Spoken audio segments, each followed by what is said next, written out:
Les bienvenus, bienvenus. Donc, on a vécu déjà deux belles soirées ensemble. Hier, on est resté, on a travaillé ensemble et on vous a vraiment partagé plein de choses durant, allez, quasiment 2 heures, hein, 1h59. Donc voilà. Déjà, rapidement, pour prendre en même temps la température, voilà, qu'est-ce qui vous a plu le plus hier? Voilà, est-ce qu'il y a un fait marquant hier? Est-ce que vous pouvez nous partager ça? Hier, on a été plongé vraiment dans le concret avec Sarah. Euh, et euh, et c'est vrai que voilà, je sais que vous en voulez encore. Et Sarah, encore là jusqu'à 17h59, étant en pleine préparation de tout ce qu'elle va vous partager. Voilà, juste pour vous lire rapidement dans le chat, voilà, qu'est-ce qui vous a le plus plu? Quelles sont voilà, les choses que vous avez appréciées? C'est vrai qu'il n'y a pas mieux que d'être plongé dans le concret, d'accord? Vraiment, ça, c'est vraiment important. Ouais. Donc ça, c'est top. On a aussi plusieurs personnes qui nous ont rejoints. Donc, soyez les bienvenus dans l'incubateur Business Analyst spécialisé Power BI. Je pense alors là, pour les dernières personnes là qui nous ont rejoints, il y en avait une partie hier. D'ailleurs, il y avait Shafika, Ayat, Asia, Sylvie. Il y a d'autres personnes en l'occurrence également. En tout cas, soyez les bienvenus. J'espère que vous êtes prêts. Alors là, pour le coup, prêtes, mesdames. J'espère que vous êtes prêtes, mesdames, voilà, pour vivre quelque chose de beau et de fort. Je sais qu'il y en a d'autres qui ont encore des questions. Soyez rassurés, vous allez pouvoir vraiment prendre, enfin, on va prendre tout le temps nécessaire. Je ne pense pas qu'on va rester ensemble jusqu'à minuit. On va prendre le temps nécessaire pour vous apporter toutes les réponses. Peut-être que ce n'est pas fait pour vous, et franchement, c'est OK. Par contre, si c'est fait pour vous, si vous sentez en tous les cas que vous avez envie de tourner une page en business analyst, franchement, foncez parce que de toute façon, cette opportunité, elle ne se reproduira pas. Vraiment, je préfère être assez clair pour vous. Donc voilà. Sarah, comment tu vas Yes, aujourd'hui? ça va super, super, je vais très bien. Alors, Pleine Sarah, d'énergie pour vous partager plein de choses encore, plein de pépites. alors je t'explique, Sarah, on a tous sauté le déjeuner, on n'a pas pris de petit déjeuner, on a tous hâte de nous régaler avec toi ce soir. Alors, qu'est-ce Ouais. qu'on a au menu? On a un bon dashboard Power BI avec une petite sauce DAX et puis tout ce qui tourne autour de la business analyst et comment on fait pour analyser des données et aller dans du Power Query. Donc une Agip, tu frises. Donc, en tout cas, bienvenue à toutes et à tous. J'espère que vous allez bien. T'as frisé un peu, donc j'ai freestylé un petit peu. Bah, mon ordinateur, lui aussi, il n'avait pas déjeuné, tu vois. Donc, Ouais, tu vois, il a dit, allez, démarre, démarre, c'est bon. c'est ça. Donc, Nous, on veut du tu concret. disais que tu nous as préparé notamment, donc on va aller dans le dashboard, c'est ça, dans le concret, c'est ça, On va en faire un en live. Alors, super, évidemment, très bien. l'idée, c'est, voilà, c'est pas, on va pas pouvoir en faire un en 360, mais on va en faire un en live Oui, en vous montrant quand on est un business analyst sur quelle étape on doit s'arrêter, sur quelle étape on prend du temps, sur quelle étape après, euh, enfin, chacune des étapes, en fait, qu'on doit aborder quand ouais, on est sur l'interface Power BI, sachant que le business analyst, c'est pas que du Power BI, hein, je le répète. Il y a toute une analyse un petit après, comme ben, j'ai décrit, hein, en gros, si je répète, je fais le fil de ce qu'on s'est dit depuis mardi. Mardi, on était plus dans de l'introduction. Qu'est-ce que c'est que le métier de business analyst? Comment ces décisions, comment ces actions, elles sont décisives pour les entreprises? Ça, c'était vraiment pour rentrer dans l'analyse, mais pas dans la technique. Hier, on est rentré dans des cas concrets, donc on a mixé un petit peu analyse et technique. Et là, aujourd'hui, c'est de voir en fait les différentes étapes au niveau du Power BI. Que bon, évidemment, on ne fait pas un dashboard en 360 en 1 heure ou en 2 heures, hein, c'est pour ça qu'on paye des jours, etc.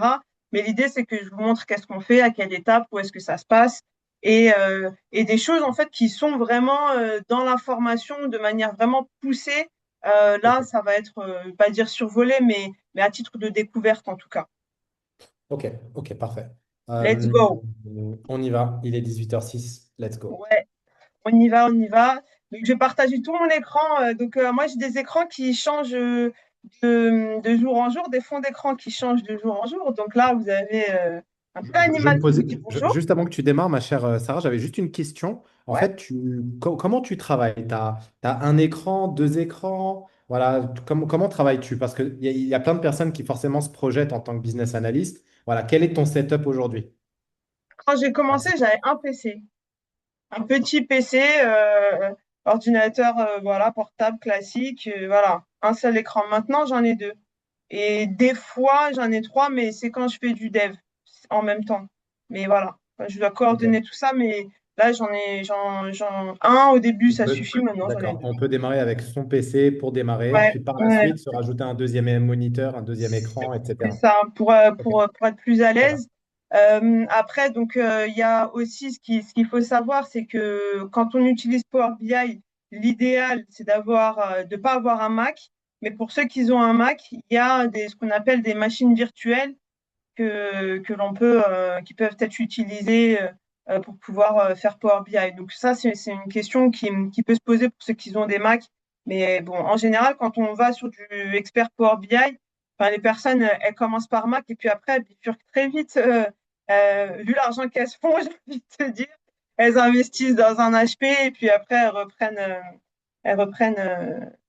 continuent sur ça, quoi. Ok, top.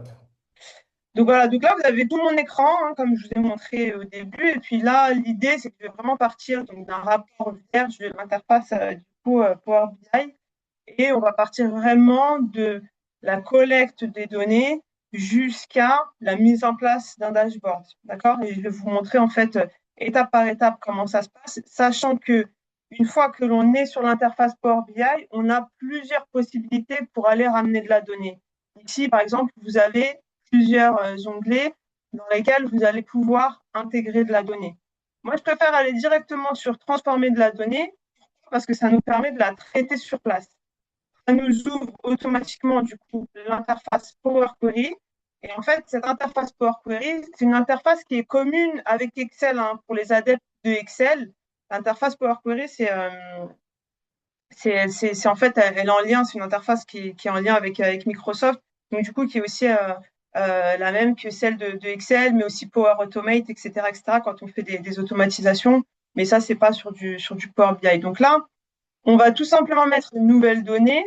Et alors, la démo, je vais la faire sur des fichiers Excel CSV, ce qu'on appelle plus CSV, mais je préfère passer par le plus pour vous montrer en fait toutes les possibilités qu'on va pouvoir avoir. Donc là, vous voyez, là, il y a la petite fenêtre qui s'est ouverte, dans laquelle on a classeur Excel, fichier texte CSV, XML, etc., etc. Les dossiers, par exemple, SharePoint, ça, c'est quelque chose qui est extrêmement utilisé en entreprise. Le SharePoint, pourquoi? Parce que souvent, ils mettent en fait des fichiers communs dans SharePoint qui permettent en fait de se mettre à jour et du coup, ils vont faire des appels au niveau de SharePoint pour pouvoir faire ces mises à jour automatiques quand ils vont automatiser tout ça. Donc voilà, connexion base SQL, etc., etc. Donc ça, je vous rassure tout de suite, quand il y a des connexions qui sont compliquées, plus que du SharePoint ou du fichier CSV, un business analyst, au début, il est systématiquement en contact avec les services IT, dans lesquels il y a les CRM, il y a tous les ETL. Oui. Excuse-moi de t'interrompre. Est-ce que c'est possible J'aime bien peut-être comment tu as levé d'augmenter la main la comme ça. taille peut-être à tout hasard de ton écran? Tu sais, si c'est possible. Bon, en Euh, fait, c'est peut-être parce que j'ai un grand écran. En fait, c'est vu qu'on. Sinon, je dois switcher tout le temps de partage d'écran. Parce que d'accord, ok, ok. ça Ok, ça bloque. marche. Pas de problème. On va réussir à suivre. On va tous bien. Enfin, je sais qu'il y a que quelques personnes qui ont besoin de faire un peu plus d'efforts. Donc Et voilà. ouais, ce que je vais faire, c'est que là, quand on va faire les connexions, parce qu'il y a beaucoup de changements d'écran, je vais rester comme ça en grand écran. Et puis après, quand je serai sur une fenêtre, je resterai sur la fenêtre et puis je vous montrerai les différentes actions. Donc voilà, donc là, en tout cas, classeur Excel, et voilà, c'est pour ça que j'ai vraiment partagé toute la fenêtre. Quand je vais chercher à la connecter, je vais donc moi aller sur mon bureau, je me suis préparé un petit dossier dans lequel moi les fichiers que j'ai, c'est des fichiers CSV. Et en fait, là, ce qu'on va faire, c'est qu'on va traiter en fait les chaînes YouTube et on va traiter les KPI de certains YouTubeurs par rapport à des villes et par rapport à des pays. Donc on va faire un travail sur trois fichiers. Volontairement, j'ai pas fait qu'un seul fichier. Au début, je me suis dit, je vais peut-être faire qu'un seul fichier pour vous simplifier la vie et que vous visualisiez comment on fait. Mais en fait, derrière, il y a une puissance qu'il y a dans Power BI que vous visualisez pas quand on est que sur un seul fichier ou sur deux fichiers. Donc, c'est pour ça que j'ai décidé d'en prendre trois. Donc là, je vais les télécharger les uns après les autres. Et là, vous voyez que au niveau de Power BI, donc ça fait la connexion. Ça me montre en fait les différentes colonnes que j'ai. Alors là, vu que vous ne voyez pas très bien, je ne vais pas faire les changements maintenant, je le ferai après une fois que je reviendrai que sur Power Query. Et je vais aller insérer en fait ma table. Donc là, ça m'a mis un aperçu et là, ma table, elle arrive sur Power Query. Et là, vous voyez que on nomme ça des requêtes et elle est affichée ici. Ensuite, je vais aller connecter une autre source de données parce que je vous ai dit, hein, je veux les trois sources de données. Donc là, il a retrouvé directement mon lien, le dossier dans lequel j'étais. Donc là, j'avais mis la country. Là, maintenant, je vais mettre YouTube Channel KPI. Il y a des KPI qui ont déjà été calculés ici. Donc, c'est des bases de données. Et ça, c'est des bases de données que les entreprises mettent à disposition, hein, ces données-là. Ce n'est pas vous qui les imaginez. Ensuite, pareil, le dernier, de la même manière, hop, et là, donc YouTube 2023. Voilà, donc je l'insère. Et donc là, j'ai mes trois fichiers qui se retrouvent ici. Je vais faire fermer et appliquer, même si je vais revenir après sur Power Query et vous allez comprendre pourquoi. Je vais faire fermer et appliquer et du coup, ça va se télécharger ici dans mes données. Là, pour l'instant, j'ai rien. Les trois fichiers sont en train de se charger sur mes données. Donc, des fois, ça peut prendre du temps vu que c'est quand même des bases de données qui sont assez lourdes. Ça peut prendre du temps, mais voilà. Et là, automatiquement, là, vous voyez que j'ai mes trois fichiers qui s'affichent ici au niveau tout à droite. Donc après, quand je vais aller cliquer dessus, là, je vois la country, colonne 1, 2, 3, 4. Ça, tout de suite, clairement, c'est pas bon. Il ne faut pas laisser ça comme ça. Quand on a YouTube Channel KPI, on est bon. Et en fait, ce qu'on remarque, c'est que par exemple, quand il y a des sommes, c'est des colonnes qui ont été calculées automatiquement par Power BI. Il a automatiquement fait des sommes et il les a reconnus en fait tout de suite comme quoi en fait, c'était des KPI. Pareil pour la partie YouTuber 2023. Donc là, je vous ai dit, on repère tout de suite que les données ici, elles sont pas nettoyées.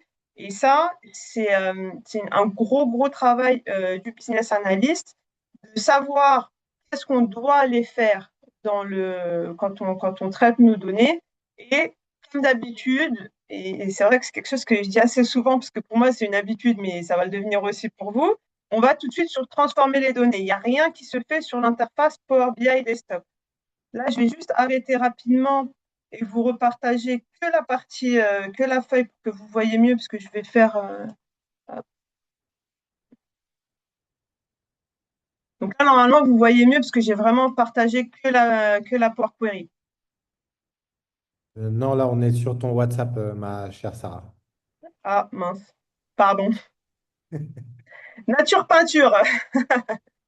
Ouais, là, on va acheter de la peinture, là, il n'y a pas de problème. C'est pas des tomates, ça va être de la peinture. Ça marche. Ah, là, c'est parfait, là, c'est Power Query. Désolée. Désolée. Du coup, donc là, on va être sur l'interface. Donc, toujours Power Query. On est revenu sur Power Query. On va rentrer en détail au niveau du Power Query.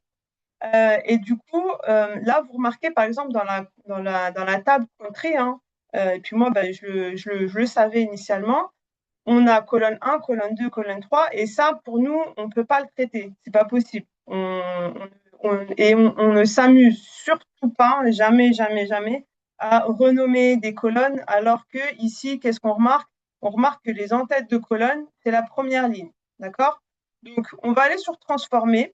Et ici, il y a, parce que c'est quelque chose qui arrive quand même assez souvent, on a utilisé la première ligne pour les en-têtes. Donc, quand on clique dessus, là, vous remarquez que vous avez country qui arrive en en-tête, abréviation en en-tête, toutes les colonnes, elles sont arrivées ici en en-tête. Vous remarquez aussi que ici, j'ai quelque chose qui a été modifié, en tête promue, d'accord? Donc on a eu un nouvel élément avec du coup le changement des en-têtes qui s'affiche ici. Et ça, c'est important de le savoir quand on est sur Power Query parce que tous les changements que l'on va avoir, et ben en fait, on va systématiquement les avoir sur le côté. C'est-à-dire que c'est pas gravé dans le marbre. Si on fait une erreur, ben, c'est pas grave, on peut aller la modifier. Mais attention, c'est dans l'ordre chronologique. Pourquoi? Parce que quand on va mettre en place une actualisation, et ben, automatiquement, lui, qu'est-ce qu'il va faire Power Query? Il va venir les prendre les unes après les autres. D'accord? Donc, ligne après, changement par changement. Donc, s'il y en a une qui est faite en haut, mais qu'après elle est remodifiée en bas, et ben, ça crée des erreurs. Et en fait, tout ça, c'est des choses sur lesquelles, ben, voilà, moi, j'insiste pas mal parce que souvent, on se dit, bah, tiens, là, ça a fonctionné, mais là, maintenant, ça fonctionne pas, mais j'ai changé le truc, il était en haut. Mais oui, si tu l'as changé en haut, automatiquement, ça a eu un effet boule de neige. Donc voilà, donc là, on a tous ces éléments-là tous les changements qui interviennent. Et en tant que business analyst, la partie travail sur les données, franchement, c'est 50% voire même, quand on travaille sur Power BI, c'est 50, voire 60-70% du travail. Pourquoi? Parce que si le travail ici, il est bien fait, et ben après, vous allez voir, hein, les visuels, on va les faire en 2 secondes. D'accord? En 2 secondes, vous comprendrez, mais je vais être beaucoup moins précise au niveau des visuels parce que c'est très, très intuitif. Ok. Donc, quand on est en métier, quand on est vraiment en train de travailler là-dessus, moi personnellement, et c'est ce que je recommande aussi systématiquement aux gens que je forme, c'est ne vous précipitez pas dans la donnée. L'humain, il veut tout de suite voir des choses, c'est vrai, c'est bien, c'est satisfaisant, mais comment dire, quand après il y a des erreurs, eh ben on se dit oui, mais là je comprends pas, etc., etc. Donc là, la table que l'on a, c'est la table country. La table country en soi, on n'a pas besoin de faire afficher 50 fois la même valeur. Par exemple, là j'ai India une fois, je vois que les données c'est les mêmes, India 28,1, la population, etc., etc. Ça, c'est ce qu'on appelle une table de dimension. Une table de dimension, c'est une table qui va décrire quelque chose, et ici, en l'occurrence, ben, c'est les pays. Donc, on n'a pas besoin d'avoir plusieurs fois les mêmes choses. Donc, qu'est-ce qu'on fait? Quand on clique ici, on va pouvoir supprimer les doublons. Donc là, je supprime les doublons et du coup, ma table, elle est beaucoup plus petite, mais j'ai enlevé aucune information nécessaire. C'est juste ces informations. Il y avait plusieurs lignes qui revenaient plusieurs fois. Il n'y a pas forcément d'intérêt. Donc, du coup, ben, on a nos doublons. On a supprimé le doublon. Après, là, la table YouTube Channel KPI, il ne faut surtout pas aller enlever les doublons. Et là, les KPI, ils ont été calculés. On a des choses, par exemple, des chiffres qui reviennent, etc. Mais c'est normal. Enfin, voilà. Pareil pour YouTubeur ici, on ne va pas aller chercher à enlever des doublons. Et puis voilà. Il y a autre chose qui est important, c'est quand on va aller sur l'affichage, quand on est sur Power Query, c'est important de savoir est-ce qu'on a des valeurs nulles, est-ce qu'on a des valeurs vides, etc. Ça, c'est des choses qu'il faut traiter. Quand je dis qu'il faut traiter, ça ne veut pas dire qu'il faut tout le temps les supprimer. C'est pour ça que je vous dis, c'est vraiment quelque chose voilà, qui prend du temps, qu'il faut savoir. Et en fait, pour avoir cet affichage-là, vous allez tout simplement dans affichage et vous allez pouvoir en fait afficher toutes les statistiques de la colonne. Donc là, combien d'erreurs j'ai, combien de colonnes valides, combien de colonnes vides, etc. La distribution de la colonne, est-ce que j'ai plusieurs valeurs distinctes? Là, par exemple, vous voyez, j'ai 19 lignes et 19 valeurs distinctes. Je n'ai pas de doublon. Donc, ça veut dire qu'on est bon. D'accord? Notre table YouTuber, c'est aussi une table de faits. Donc là, on est bon. Toujours vérifier que les types sont bons. Les types, ça veut dire quand c'est quelque chose d'écrit, on reste en ABC. Quand on va avoir des nombres, on va être en 1, 2, 3, etc., etc. Donc ça, c'est des choses qu'il faut valider et pour lesquelles il faut s'assurer que ce soit fait correctement. Donc, dans ma table YouTuber, on est bon. Dans ma table YouTube Channel, je vais vérifier, mais tac, tac, tac, des ranks, ok. Donc là, en gros, hein, ce que je fais, c'est que je défile ce que j'ai ici, je regarde, est-ce que ça m'a l'air correct? Et puis après, je passe. Et des fois, bon, si je dois vraiment revenir sur chacun d'entre eux, le live il va durer jusqu'à 3 heures du matin. Mais en tout cas, que vous ayez au moins ça en tête, que checker chacun des éléments. Et puis la table country, on était bon, on l'avait vérifié tout à l'heure.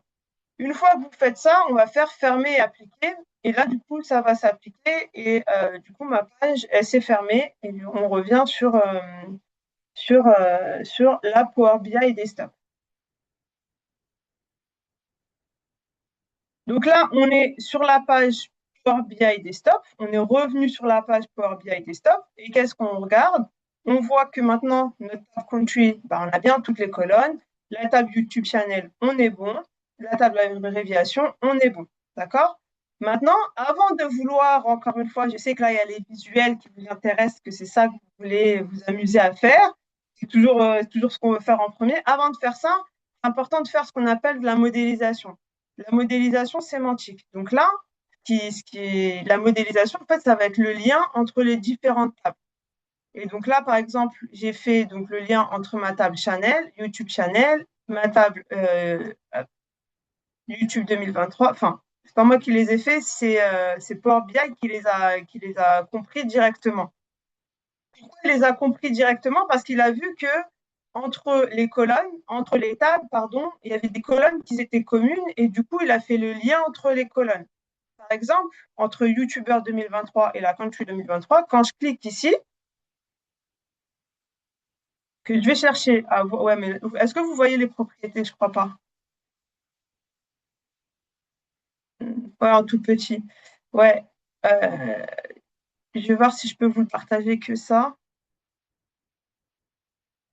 Ouais, je vais partager que ça. Donc là, quand on voit les propriétés, et là, normalement, vous devez bien le voir, j'ai cliqué dessus, ça m'a affiché cette feuille-là. Et il a bien détecté que on a ici la colonne country, que l'on retrouve ici. Et en fait, on a une cardinalité, ça veut dire c'est un lien. Un lien dans la table country, je l'ai plusieurs fois. Dans la table YouTuber, pardon, 2023, je l'ai plusieurs fois. Et dans la table country, ben, il apparaît qu'une seule fois. Tout à l'heure, vous rappelez-vous, j'ai supprimé les doublons. C'est normal qu'il apparaisse qu'une seule fois.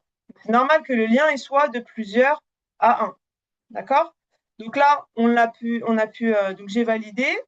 Je vais vous repartager maintenant que Power Query, Power Desktop, pardon. Et du coup, là, on a YouTube Channel KPI, YouTube 2023 et on a nos countries. On est ici en one by one. C'est normal puisqu'on est lié par rapport aux YouTubers et puis on a fait un lien entre les deux. Et puis là, on a country et on a YouTuber 2023. Là, vous voyez hein, ici, j'ai plusieurs onglets. Pour la partie modélisation, la vue modèle, c'est ça. Et en Power BI, c'est ça ce qu'on appelle le modèle sémantique. Si vous entendez parler de modèle sémantique, etc., c'est ce qu'on appelle le modèle sémantique. Après, c'est vrai qu'à force de le dire, je dis plus modèle sémantique, je dis le modèle. Mais voilà, après, il y a une différence quand on parle de modélisation en Power BI et quand on parle de modélisation quand on fait de l'intelligence artificielle. Mais en l'occurrence, le business analyst, il entend très peu parler de modélisation en intelligence artificielle. Donc, maintenant, on va pouvoir aller au niveau du rapport. Et on va se dire, bah tiens, une fois que les données sont collectées, qu'elles sont traitées dans Power Query, donc il y a un certain nombre d'étapes, hein, et puis tout ça, c'est des choses qui sont vues vraiment au fur et à mesure, etc., même en fonction de la base de données. Et justement, le business analyst, il doit avoir en fait toutes ces étapes, il doit avoir conscience de toutes ces étapes, et c'est un gros enjeu. Quand on a 3-4 bases de données, franchement, on est déjà sur des jours travaillés, on est sur on va dire 5-6 jours travaillés avec 3-4 bases de données. Donc, bon, après, voilà. Donc, c'est pour ça qu'il y a toute cette partie-là. Une fois qu'elles sont collectées, qu'elles sont nettoyées, que l'on est bon, à ce moment-là, on va dans Power BI Desktop. La deuxième étape, c'est la modélisation. Et après, on passe à la visualisation. Là, typiquement, si je veux faire des visuels, vous voyez, j'ai juste ici la partie visualisation où bah, je vais pouvoir aller m'amuser et faire les graphiques que j'ai envie. Si par exemple, je veux faire le graphique, le camembert, un camembert. Donc là, vous voyez, et pareil, hein, comme je vous l'ai déjà dit, au niveau des noms, on n'est pas comment dire, oh là là, j'ai perdu mon mot. Je préfère les Bon, donuts. hein? Je préfère les donuts. C'était sucré. Ouais, voilà. Ben là, on va mettre du camembert parce qu'il faut de tout. Donc, du coup, là, par exemple, pour le camembert, si je mets le nombre de vues par YouTuber, par exemple. Donc là, il va me le calculer et il va me faire un camembert. Après, pour te faire plaisir, je vais faire un donut. Hop, tiens, je vais en mettre un autre. Je vais faire un deuxième visuel où cette fois-ci, je vais pouvoir mettre, par exemple, donc là, j'ai mis le nombre de vues. Là, je vais mettre, par exemple, le nombre de téléchargements par YouTuber, par exemple. Donc là, c'est là où on se dit, bah, est-ce que comment dire, est-ce qu'on doit aller trier encore, est-ce qu'on doit aller regrouper, est-ce qu'on va aller faire enfin, d'autres types de graphiques. On va pouvoir se dire, bah, par exemple, je vais aller pouvoir faire, je sais pas, par exemple, ces types de track map. La track map, c'est quoi? Bah, vous allez comprendre. De toute façon, si par exemple, je mets les countries et je mets non, ça va être trop. Tac, tac, tac. Euh, je vais mettre le youtubeur, mais je vais pas mettre celui-là. Je vais repartir sur ma table des faits. Hop, il ne veut pas s'afficher. Alors, hop, non, je ne vais pas mettre. Alors, lesquels je m'étais dit. Je vais reprendre. Je vais mettre par contre, par exemple, le nombre de souscriptions. Ouais, ça va être plus visible. Le nombre de sous. Je reste sur du country parce que je veux voir par rapport au country et il me semble qu'on avait une variable qui s'appelait subscriber. Voilà. Donc là, voilà, j'ai le nombre de souscriptions. Alors, je ne sais pas si vous voyez bien, je vais fermer cette partie-là au niveau des filtres. Donc là, j'ai le nombre de subscribers, par exemple, par country. Ou bien, on va pouvoir aller faire comment dire, un autre type de graphique où on va mettre un histogramme et au niveau des variables que je vais mettre dessus. Donc, vous remarquez que j'aime bien les positionner direct. Et en général, enfin, c'est pas toujours ce qu'on fait, mais bon, après, on peut le faire après. Donc, je peux mettre, par exemple, le nombre voilà, de upload par youtubeur pour le visualiser, on va dire, de manière différente. Et puis là, voilà. Donc là, j'ai fait 4 graphiques de manière assez facile qui me permettent en fait de visualiser un certain nombre de choses. Et en fait, l'idée quand on est business analyst, c'est de se dire ben, quel type de graphique je vais faire en fonction de ce dont j'ai besoin. Et surtout, donc, vous remarquez aussi que quand je les ai placés, je ne les ai pas placés n'importe comment. Je les ai placés de telle manière à avoir en fait à la fois une barre en haut et aussi quelque chose sur le côté. Pourquoi? Parce qu'en fait, à côté, je vais vouloir insérer par exemple des formes et dans ces formes-là, je vais vouloir, là, par exemple, mettre, je vais vouloir mettre un titre euh,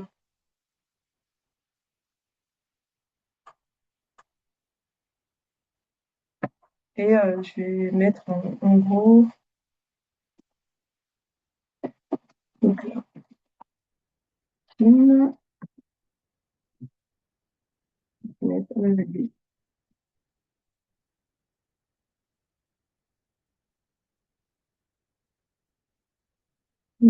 Voilà.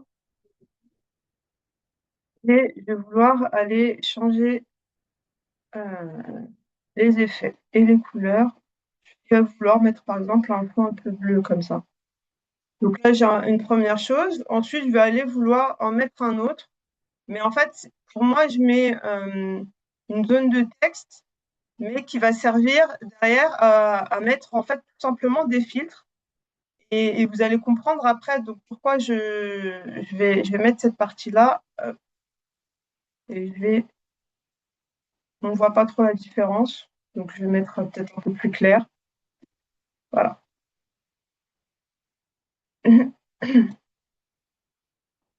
Donc, là, pourquoi j'ai fait ça? Parce que ce qu'il faut se dire, c'est que vous êtes je vais pas dire la tête dans le guidon, mais le dashboard, vous le connaissez très bien, vos données, vous les connaissez très bien parce que en amont, vous les avez travaillées, nettoyées, créé des KPI, fait des calculs, etc., etc.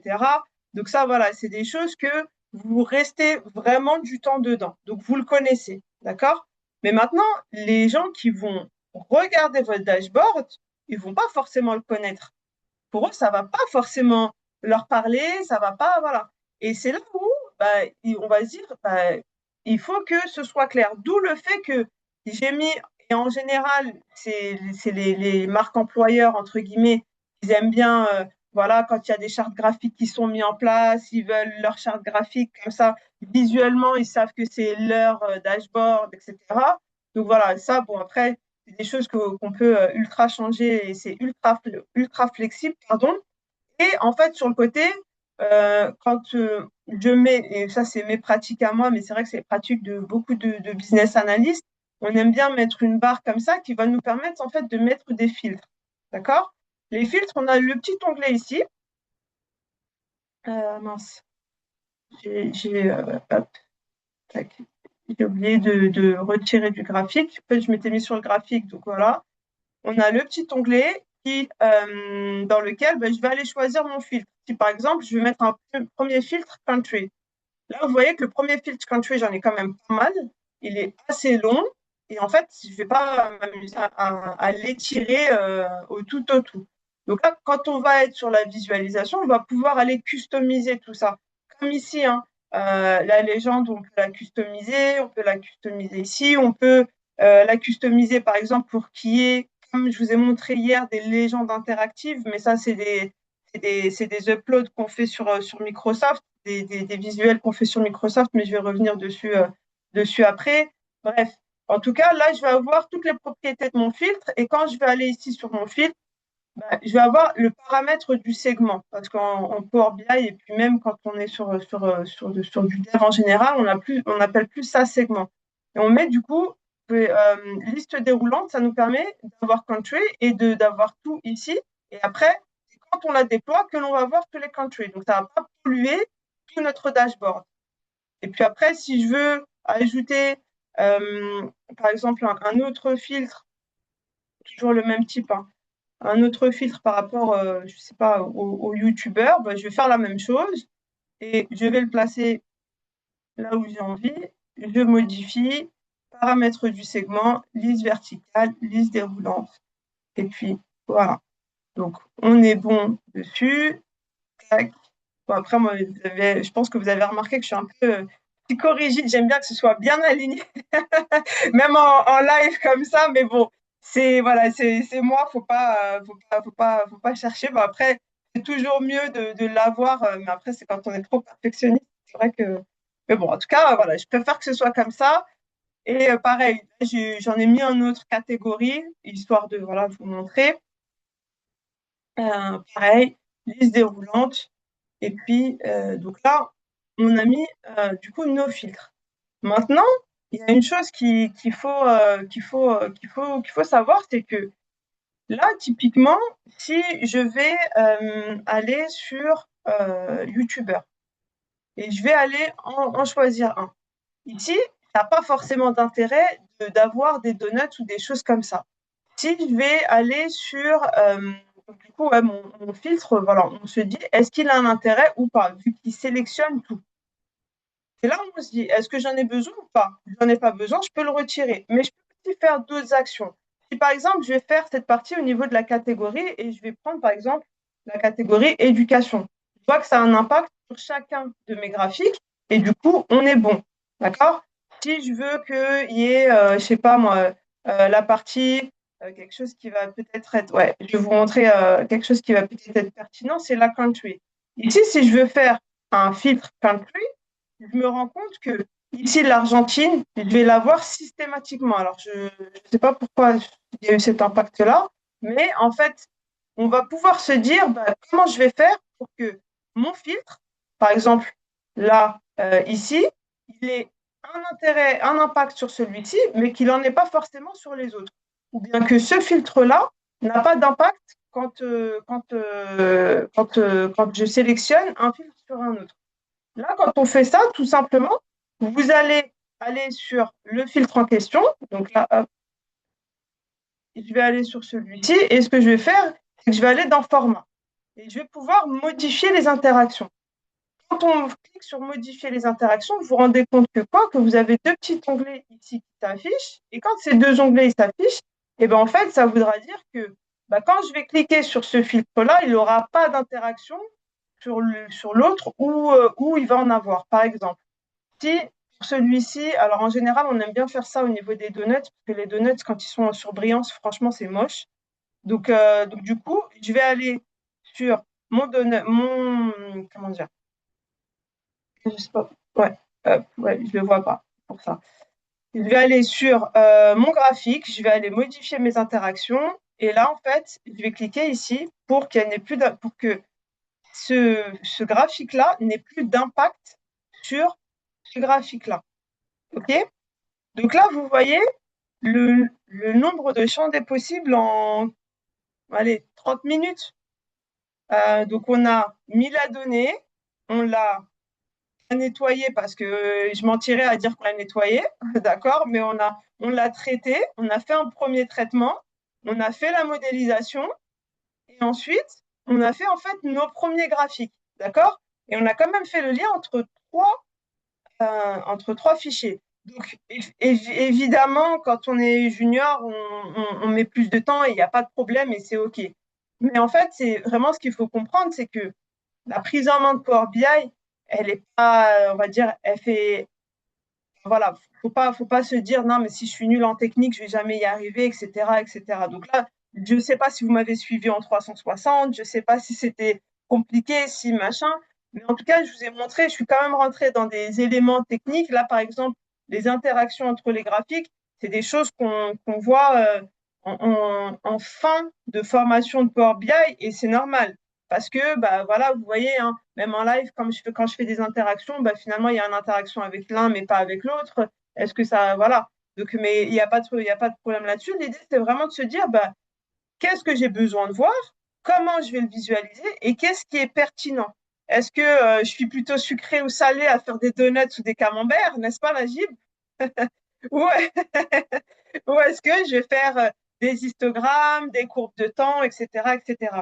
Après, il y a une partie qui est, on va dire, un petit peu plus technique quand on va rentrer sur le Power BI, mais voilà, je le dis vraiment en toute transparence, c'est quand on va mettre comment dire, la table de date. La table de date, en fait, je l'ai mise dans l'information, on peut la créer. Là, il y a un certain nombre de dates ici. On peut la créer, ce qui nous permet de visualiser des évolutions, d'accord? Mais une fois qu'elle est créée et que le lien il est fait, et ben en fait tous les graphiques vous allez pouvoir les faire, etc., etc. Mais ça, effectivement, quand on crée la table de date, c'est un peu plus compliqué. Enfin, ça prend plus de temps et la connexion, elle prend plus de temps parce que en fonction de l'endroit où est-ce qu'on se trouve, et puis là, c'était des datasets qui sont du monde entier. Donc, du coup, il faut tout formater, etc., etc. Donc, voilà, je ne sais pas si j'ai été claire, peut-être trop rapide encore, je parle trop vite, je ne sais pas. Mais en tout cas, voilà, démo en live, on a fait le lien quand même entre trois datasets. On n'a pas juste regardé et fait des petits graphiques comme ci, comme ça. Et là, ceux qui aiment bien utiliser des mots comme tableau de bord dynamique, ben, on est en plein dedans, d'accord? Parce qu'un tableau de bord dynamique, par définition, c'est des liens entre plusieurs graphiques. Et puis là, bah, voilà, quand on regarde tous les liens qu'on a fait, on est vraiment en plein dedans. Voilà. Alors, bravo Sarah. C'est évident en fait que là, tu viens de démystifier en fait déjà l'utilisation de Power BI en quelques minutes. Donc, il y a déjà ce truc, déjà, je pense que chez beaucoup, ça permet bien sûr de rassurer et de se dire, mais en fait, c'est la prise en main en fait de l'outil et intuitive. Je pense que les cinq premières tâches, on y va doucement, mais à un moment donné, voilà, on y va finger in the noise. Est-ce que tu peux nous partager peut-être le top 5, top 3 des missions que tu as? Voilà, parce que c'est vrai que sur l'utilisation, en tous les cas, de Power BI, en fait, généralement, c'est tourné sur la satisfaction, c'est tourné sur la stat, Ou bien c'est vraiment diversifié et du coup, c'est tout le temps des nouveautés. C'est diversifié. C'est Ouais, vraiment, vraiment, vraiment diversifié. Ça va, franchement. Après, voilà, c'est là où on se dit, est-ce que je me spécialise, tu vois, dans ce que j'ai l'habitude de faire ou pas? Mais non, c'est vraiment diversifié. Enfin, ouais, je pourrais même pas te dire, tu vois. C'est, ok. tu vois, honnêtement, là, ouais, c'est tellement diversifié que je pourrais pas, parce que il y en a à la fois dans la logistique, hein, ça me rappelle un petit peu, tu sais, ce qu'on a évoqué hier, en disant, bah, quand on arrive dans une entreprise, il y en a un qui commence à le faire, et puis après, il y a l'autre qui dit, ah ouais, mais c'est super, moi aussi, je peux le faire pour mon truc. Ah ouais, mais c'est super. Bah, en fait, c'est ça. Donc, on se retrouve à vouloir le faire pour un service, et puis après, finalement, le faire pour plein de services, tu vois. Donc, D'accord. Ok. donc voilà. Est-ce que tu peux nous partager peut-être une anecdote sur une mission qu'on t'a confiée où tu t'es dit, waouh, est-ce que je vais, enfin, je vais me préparer pour pouvoir bien sûr faire en sorte que la mission soit un succès. Enfin, une mission qui t'a challengé en fait. Euh, Une mission qui m'a challengée. En fait, elle me challenge toute. Ok. Tu vois, en fait, il y a par exemple, comment dire, c'est vrai que quand je rentre dans, c'était une mission sur la maintenance. Pourquoi? Parce que moi, je suis pas du tout experte en maintenance. Et que la maintenance, c'est un domaine, on va pas se mentir, masculin. Voilà, mes interlocuteurs métiers, c'était, tu vois, plus des hommes, des gens, par exemple, qui n'avaient pas pour habitude de devoir rentrer des choses dans des fichiers, ne serait-ce que des Google Sheets ou des choses comme ça.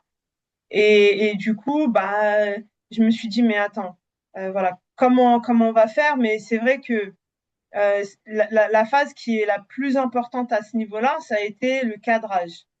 Ça a Très été de bien. se dire, si vous voulez que votre dataset, si vous voulez que votre dashboard soit mis à jour de manière systématique, et ben à ce moment-là, il faut mettre en place des process qui soient utilisables. C'est pas tu rentres un truc à la mano, tu l'écris dans un bout de papier que l'autre le réécrit, machin, non, non.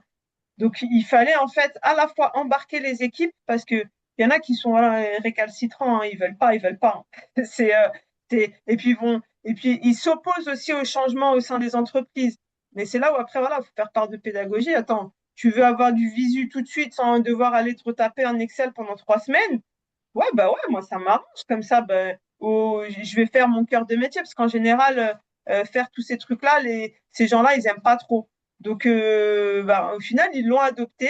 On a mis en place le dashboard. Et puis en plus, c'était au début. Hein, c'était au début. C'est pour ça que j'ai réfléchi. Et puis, c'était vraiment au tout début. On a mis en place le dashboard. Et puis après, le dashboard, voilà, il roulait, il a été implémenté. Et puis on était bon, quoi. Ok, ok, très bien. Je vois, en tout cas, c'est top que tu partages vraiment avec transparence que toutes les missions te challengent d'une certaine façon. Et c'est vrai que tu y vas vraiment avec, en tous les cas, un état d'esprit où, ok, je sais que ça va potentiellement me challenger, voire ça me challenge, mais je sais que je vais y arriver. Ouais. Pour le coup, j'ai un process qui est déjà, qui commence par la communication, le cadrage avec les interlocuteurs, parce qu'ils ont besoin de se fondre dans l'univers de la stat, de la data et de ce qui va se présenter. Et derrière, vu qu'il y a les bonnes communications, etc., toi, du coup, eh ben, tu déploies directement. Mm. J'ai vu une question, salut Didier, qui pose à répétition une question, je pense, importante pour lui. C'est que pour les grandes entreprises ou est-ce que c'est possible pour un entrepreneur de, voilà, de faire des stats comme ça? Non, c'est clairement possible pour tout le monde. D'accord. Là, il y a une grosse émergence des TPE et des PME. Pourquoi? OK. Parce elles se disent voilà, elles ont tout à gagner à mettre en place un outil comme ça qui leur permettrait de libérer du temps. Et même un entrepreneur pour lui-même, en fait, hein. Tu vois, parce que derrière, et pour lui-même, c'est encore plus pertinent parce que lui-même, il connaît ses données, il sait où est-ce qu'elles sont et il sait comment elles ont été construites. Donc, il va mettre en place son dashboard qui va lui faire gagner du temps et qui va lui permettre d'optimiser. Donc, c'est quelque chose qui peut être utile. pas que déjà pour les entrepreneurs, les TPE, les PME, elles investissent, franchement. Et puis moi, maintenant, dans mon autre activité, c'est effectivement ma cible, hein. C'est voilà, dans Data Speaker, c'est ma cible, les TPE, les PME. Et puis après, les grands groupes, eux, en toute transparence, eux, maintenant, ils sont dans l'état d'esprit de former leurs interlocuteurs. C'est pour ça que dans les grands groupes, j'interviens plus en tant que formatrice qu'en tant que consultante, maintenant, tu vois. Donc c'est ça qu'il faut se dire. Par contre, les TPE, PME, si le positionnement il est bon, si voilà, Ok. machin.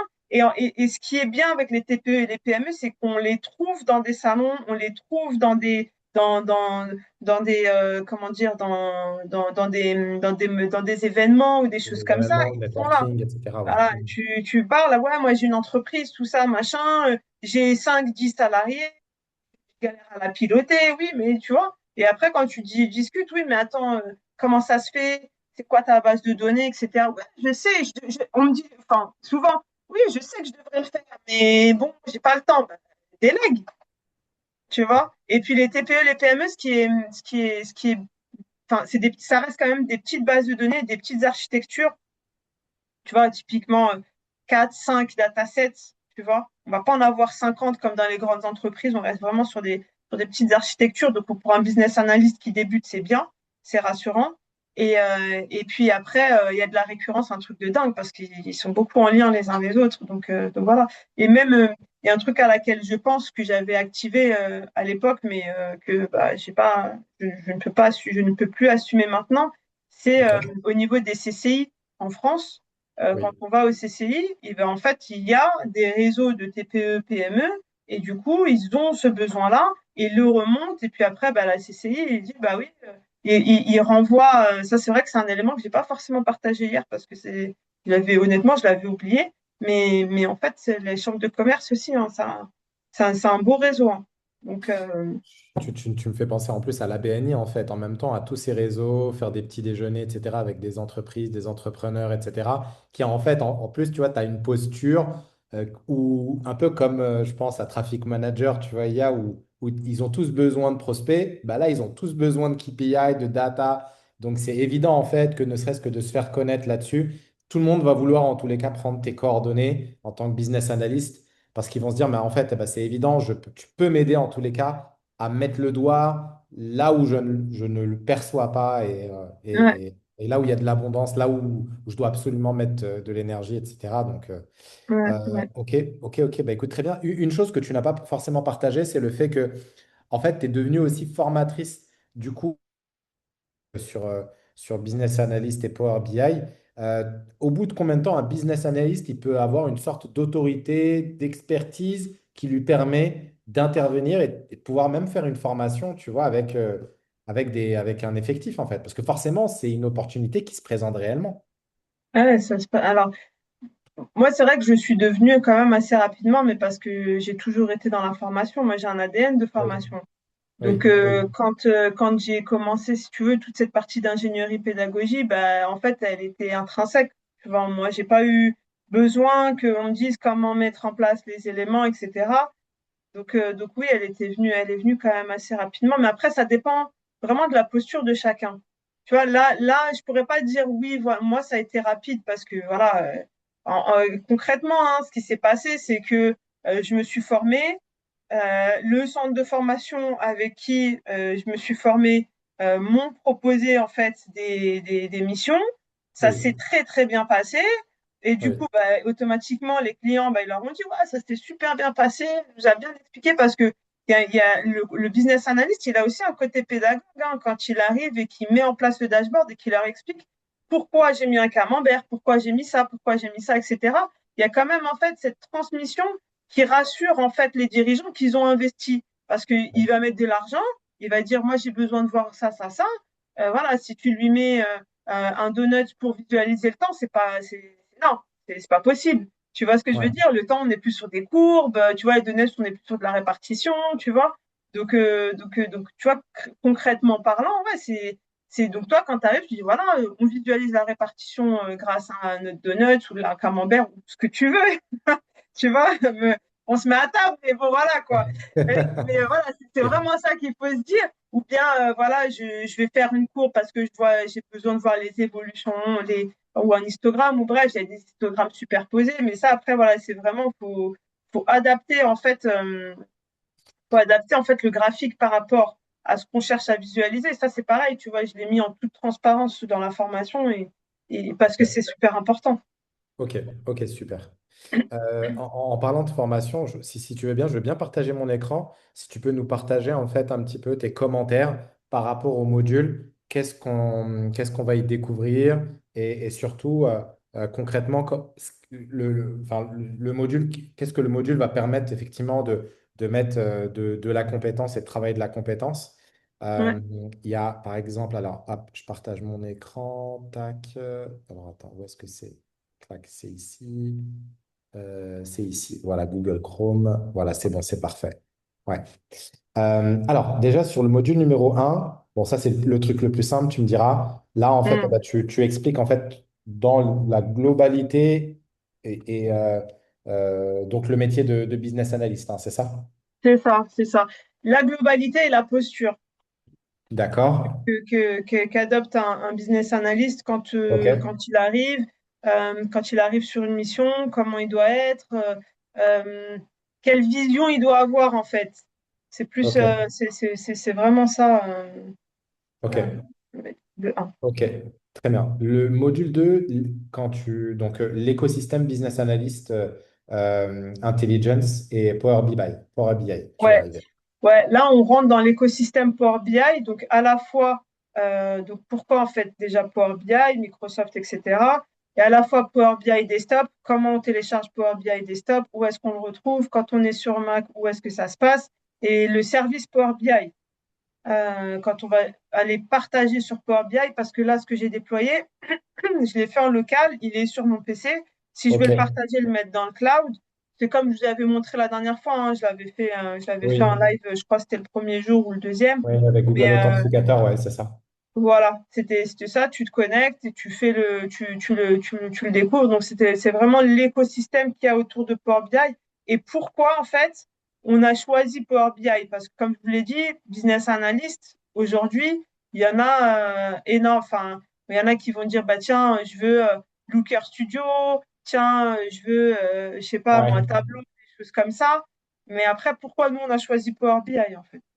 Et pourquoi c'est C'est le plus super ce répandu? que tu dis. Nous, en interne, avant de te connaître, ça remonte à 2024,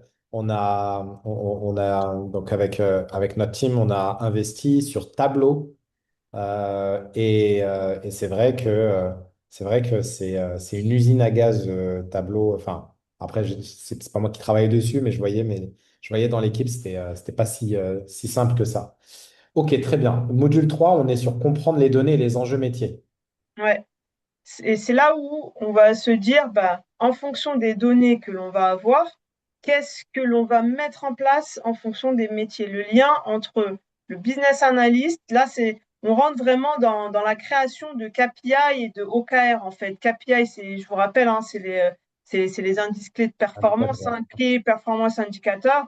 Et OKR, on est plus sur de la projection, en fait. C'est des objectifs de pilotage. Donc, c'est comment en fait on arrive à lier les deux pour mettre en place une stratégie pour l'entreprise.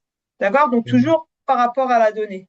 Et en fait, clairement, cette partie-là, c'est une partie qui est stratégique et qui reste toujours dans la partie cadrage, parce que tout ça, ça fait partie du cadrage d'un business analyst, hein. Quand il a la donnée, quand il visualise la donnée, il écoute le besoin du client parce qu'un business analyst, il doit être à l'écoute. On fait pas, enfin, on n'est pas des techniciens qui viennent, qui disent, ah, c'est bon, je sais tout faire et machin. Et en fait, ça répond pas du tout aux besoins du client. Et au final, le client il dit, non, mais c'est parce que je t'ai demandé. Mais c'est normal parce que tu l'as pas écouté. Enfin, voilà. Des fois, c'est ça. Et puis, en toute transparence, moi, je me souviens, j'avais fait bah, l'erreur de débutante de me dire, de pas poser assez de questions aux clients. Mais c'est pas parce que je me disais que je connaissais tout et que c'était bon. C'est parce que, en fait, je me disais, ouais, ça va le faire avec ces données, machin. Mais en fait, je n'avais pas posé assez de questions. Et du coup, ce que j'ai fait, je l'ai fait par rapport à ma perception à moi et pas sa perception à lui. Et du coup, Oui. Bah, après, honnêtement, après, ça s'était quand même bien passé parce que quand je lui ai présenté les premiers dashboards, il m'a dit oui, mais non. Et j'ai pris ses recommandations et je l'ai modifié le dashboard. Donc, j'avais facturé 10 jours à 500 euros à l'époque. J'en ai fait plus, mais c'est pas grave parce que pour moi, j'ai pris en expérience. Quand je me suis rendu compte de cette erreur-là, pour moi, c'était moi. Je dis, pas grave, ok, je vais faire les changements. J'en ai fait plus et il y a pas de sujet en fait. Très bien. Très bien. OK.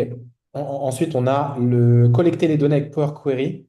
Donc, importer, explorer, structurer. Voilà, donc là, on rentre vraiment ce que je vous ai montré tout à l'heure sur quand je suis partie sur Power Query, comment ça se passe, parce que voilà, là, j'ai fait la démo, vous avez vu des choses, mais il y a des subtilités qui sont différentes, il y a des importations qui sont différentes quand on va aller importer des dossiers, quand on va vouloir faire des connexions avec SharePoint, etc.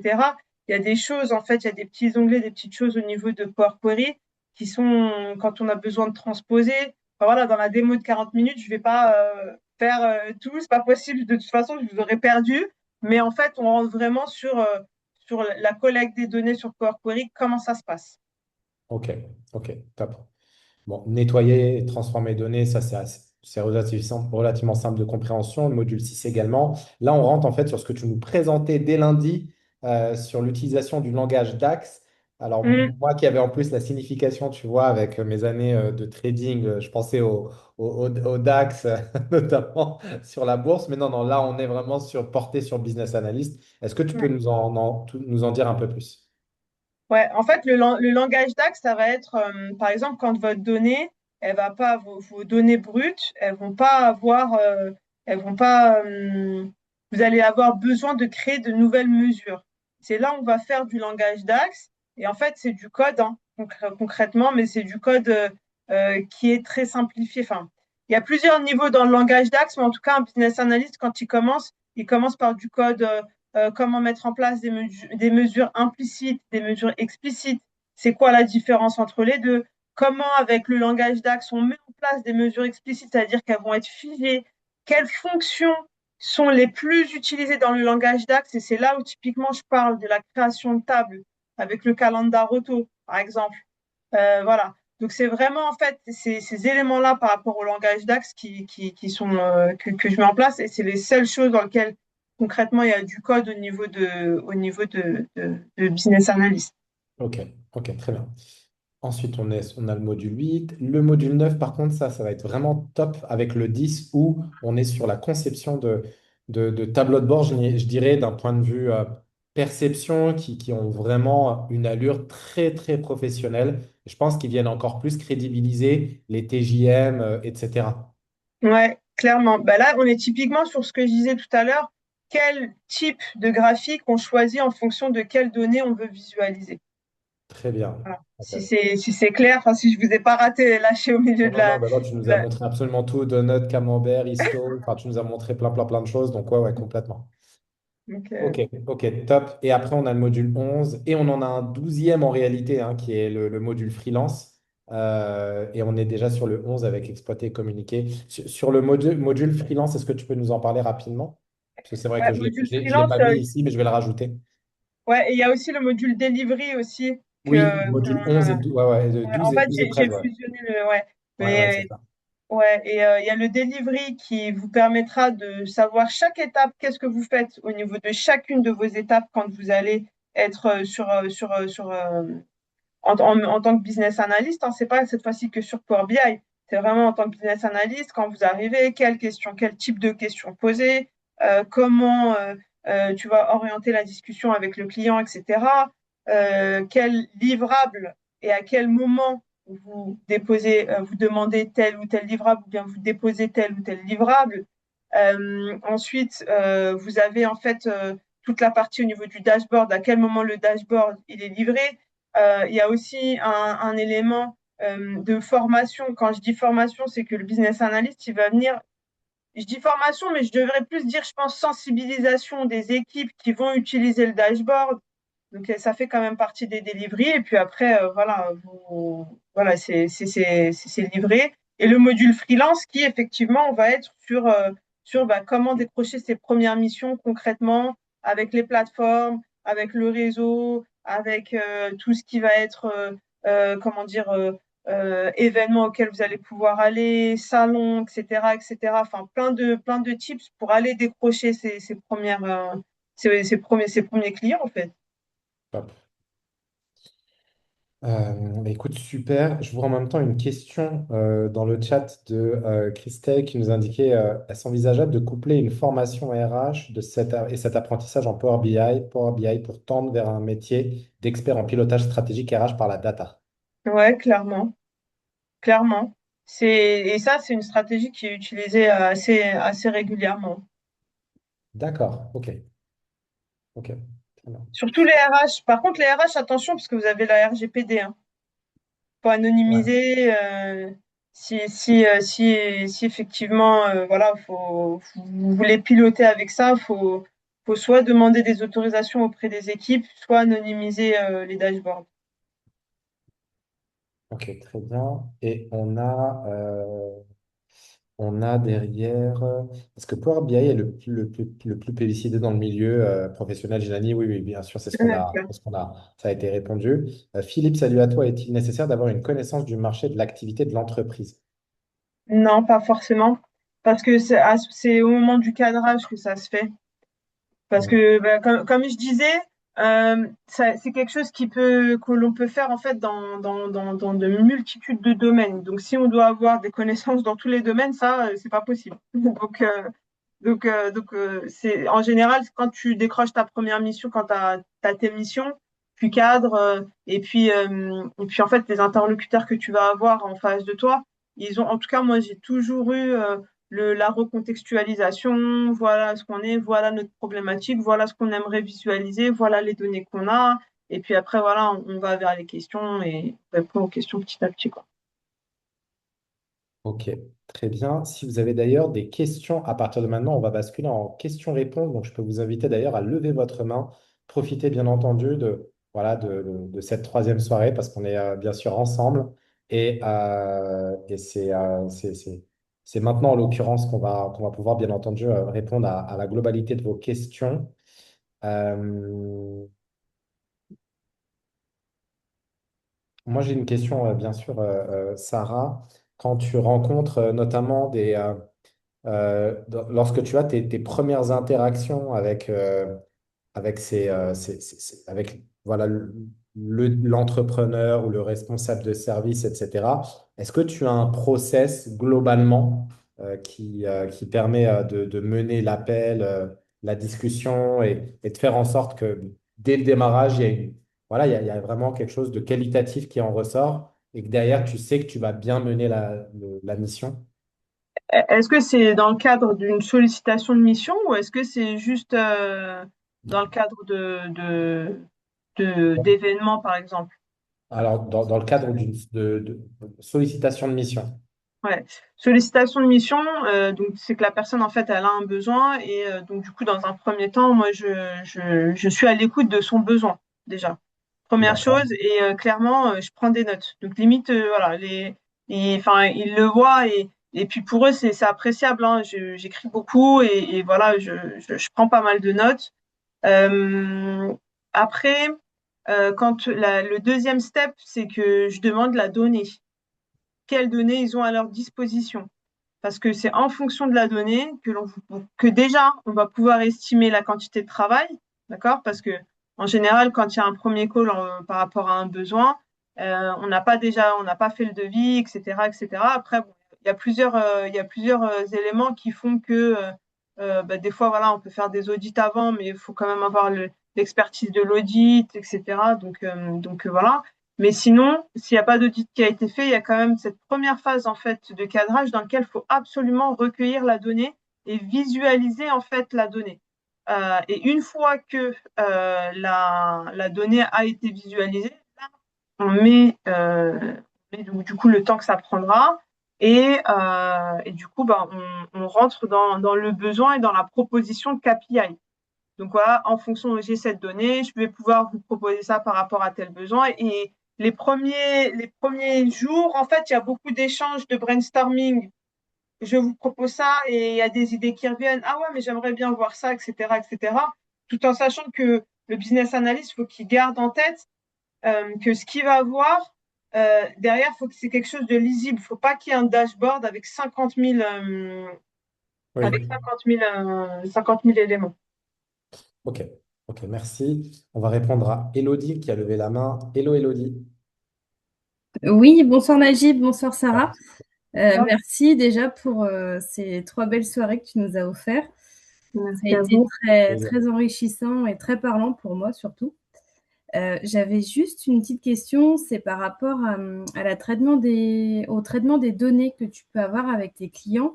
Est-ce Ouais. que toi, tu es obligé de les retravailler ou tu te fies vraiment à ce qu'ils te donnent? Alors, non, quand tu veux dire retravailler, c'est créer d'autres métriques, hein. Parce que voilà, eux, j'imagine qu'ils te donnent C'est- sous format Excel ou enfin, Alors, peu importe après ce qu'ils ouais, recherchent, mais c'est surtout ça en fait. Est-ce que toi, tu viens vraiment retravailler leur base en fait? ouais, clairement. Clairement, il y a deux choses qu'il faut savoir, c'est que oui, déjà, que tu es vraiment amené à les retravailler et c'est une grosse partie du travail. En toute transparence, hein, tu as vu ce que j'expliquais aussi tout à l'heure quand j'étais au niveau de Power Query, etc., que c'était sur cette interface que tout le travail se faisait, qu'il y avait un certain nombre de choses qui se font. Donc déjà, première chose, c'est clairement, on le fait. Mais il faut absolument le faire sur Power Query. Voilà, typiquement, des fois, il y a des gens qui me disent, attends, attends, je fais une petite modif sur Excel et puis après, je l'importe sur Query. Non, non, non. Fais tout sur Query parce que en fait, il faut récupérer la donnée la plus brute possible. Ok, En fait, c'est vraiment ça qu'il faut comprendre et après, on la retravaille. Et les premières étapes, c'est nettoyage, suppression des valeurs manquantes, suppression des erreurs, des petites modifications comme ça en fonction de ce dont on a besoin. Ça, c'est la première étape. Et après, la deuxième étape, c'est la création de métriques. S'il y a besoin de créer des métriques particulières, ça, on le fait et on le fait en étant en DAX, tu d'accord, vois. ça Mais, marche. oui, clairement, c'est une partie. Parce que les données brutes, en général, elles sont brutes, hein. C'est comme l'or, hein. L'or, c'est brut, comme ça, c'est pas top, mais une fois qu'on le travaille, c'est pas mal. Donc voilà. Ok, mais du coup, ouais, tu retravailles que sur Power Query, quoi. Du coup, c'est Ouais, pas, ouais, tu vas pas retravailler sur Excel ou des non, choses non, non. comme ça. Ouais. Non, parce qu'en fait, Power Query, après, quand tu vas demander une actualisation, tu vois, parce que c'est ça aussi la puissance de Power BI, c'est que ça s'actualise. Tu Mm. paramètres tes actualisations, etc.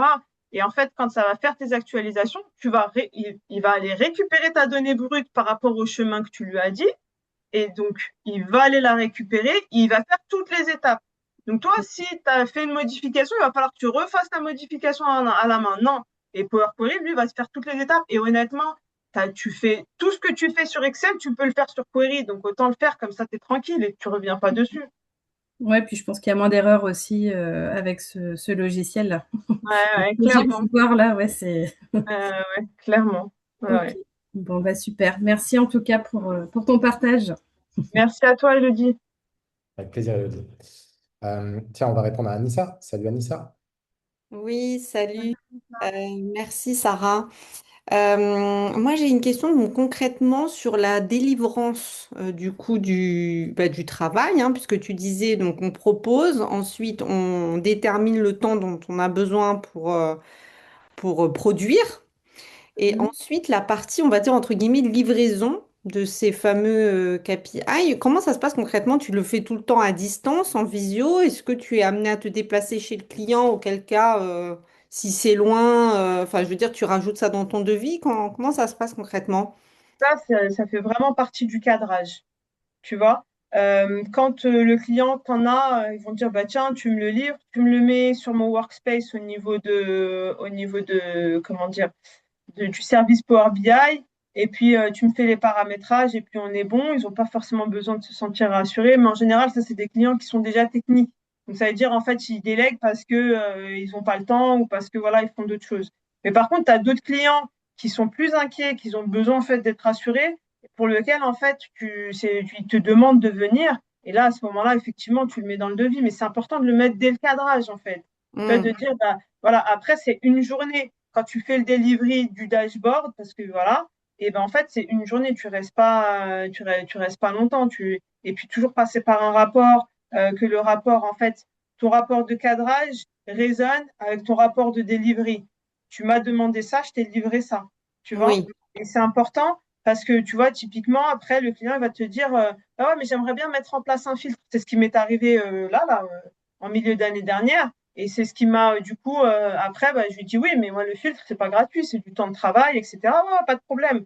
Et donc, lui, bah, là, typiquement, la première fois, il m'avait demandé de venir au bureau pour lui montrer les dashboards, les automatisations, etc., etc. Et cetera. Et la deuxième fois, je lui ai livré, il m'a dit OK. Et puis voilà, je lui ai livré à distance et puis on était bon. Tu vois, d'accord.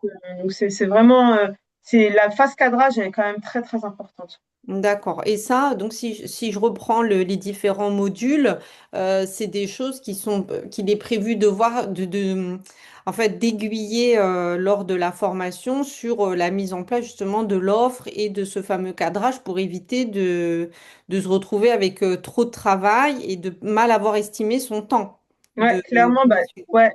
Ça, c'est dans le module delivery, en fait, à la fin. Ok, ok. Voilà. Ok, parce qu'effectivement, moi, je me posais la question, est-ce que tu peux avoir plusieurs clients en même temps, du coup? Bah oui, Oui, oui. bah oui. Parce que Parce moi, qu'en ça fait, me si paraît tu lourd quand on voit comme ça la quantité de... Non, mais en fait, il y a un client, enfin, ce qui se passe pour moi dans la pratique à l'instant T, c'est qu'il y a un client qui va te dire, bah, tiens, j'ai besoin de ce dashboard, mais pour, par exemple, dans un mois. Mais Hmm. en vrai, il y a 10 jours de travail, tu vois, ou même, et ben, en fait, voilà, et on se met une deadline. La deadline, elle est loin, mais moi, j'ai les 10 jours et derrière, je gère mon temps. Donc, tu peux avoir plusieurs clients, mais après, au début, je te déconseille, hein. Ça, Hmm. c'est, Oui, tu vois, oui. après, parce que tu risques de t'embrouiller, tu risques de, voilà, tu vois, faut quand même, en fait, t'assurer que ta trame, elle est claire, que tes process pour toi, ils sont clairs, pour que après, effectivement, tu peux jongler. Tu vois, sinon, honnêtement, Oui, c'est oui, pas. parce que là, Ah ouais. ne serait-ce qu'aussi, bah, effectivement, comme tu dis, c'est autant de possibilités en termes de domaine d'activité, donc tu as vite fait quand même de t'embrouiller entre Ah plusieurs. ouais, Et si donc, tu cadres pas, ouais. d'accord, ok. Non, mais très bien. Bah, merci beaucoup, Sarah. Merci à toi, Anissa. Avec plaisir, Sarah. J'ai vu des questions intéressantes dans le chat, Sarah. Je vais te les poser en même temps. C'était euh, alors Purée qui pose une question, est-ce que c'est compatible avec un travail à côté compte tenu des déplacements chez le client? Un En travail fait, à côté. il y a des clients avec qui tu vas jamais te déplacer, en fait, Puri. Il y a des clients qui peuvent te demander, mais après, c'est toi qui valide ou qui ne valide pas en réalité dès le démarrage. Donc, Ouais, ouais, oui, c'est toi qui mets en place. Bah, c'est un petit peu aussi le freelance, hein. Quand il y a des missions, tu vois, il accepte pas, il y a des conditions, ça lui va pas. Après, bah, au début, si une personne elle veut être en full TT au début, bah, certes, c'est possible, mais bon, bah, après, bah, il y a des potentielles missions qu'il va pas pouvoir avoir. Si c'est une fois ou deux fois ou trois fois, bah, est-ce que ça vaut le détour, tu vois? Bon, honnêtement, dans ces éléments-là, il y a pas mal d'interactions quand on est sur la partie cadrage au début avec les équipes métiers, mais voilà, je me déplace pas énormément. Et après, compatible avec un métier, c'est-à-dire un autre métier, bah, si tu veux pas dormir de la nuit, vas-y,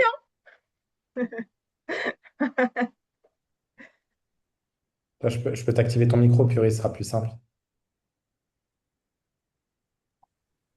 Voilà, ça y est, Ouais, ouais. c'était un peu coincé avec mon travail. Bonsoir à tous, bonsoir. Et merci, hein. c'est très explicite, c'est très, très complet, très bien.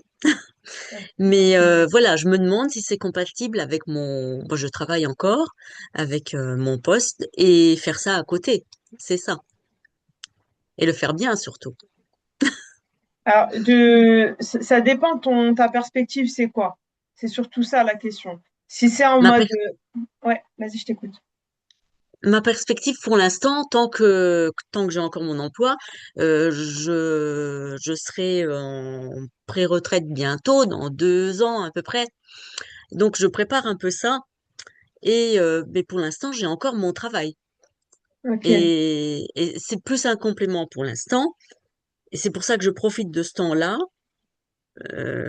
pour me former aussi. Hmm. Alors, pour la formation, hein, comme je t'ai dit, la formation, on a fait l'accompagnement sur 3 mois et en soi, c'est compatible. Après, Mhm. si par exemple tu veux prendre des missions, bah, en fait, c'est à toi, par exemple, si tu as une mission on va dire, d'une dizaine de jours, et bah, dire, bah oui, mais je la livre pas dans 2 semaines, quoi. Tu la livres dans un mois, dans un mois et demi. Tu vois, pour que toi, tu aies le temps de D'accord, oui, l'aborder oui. sur 10 jours. Tu vois la Mhm. stratégie? C'est plus Mhm. Oui. ça que effectivement tu peux faire pour avoir effectivement un complément. Et ça se passe au cadrage, l'expliquer au cadrage. Ouais, ouais, clairement. Mais en général, enfin, en tout cas, moi, j'ai pas vu de clients pressés, hein. Et puis même D'accord.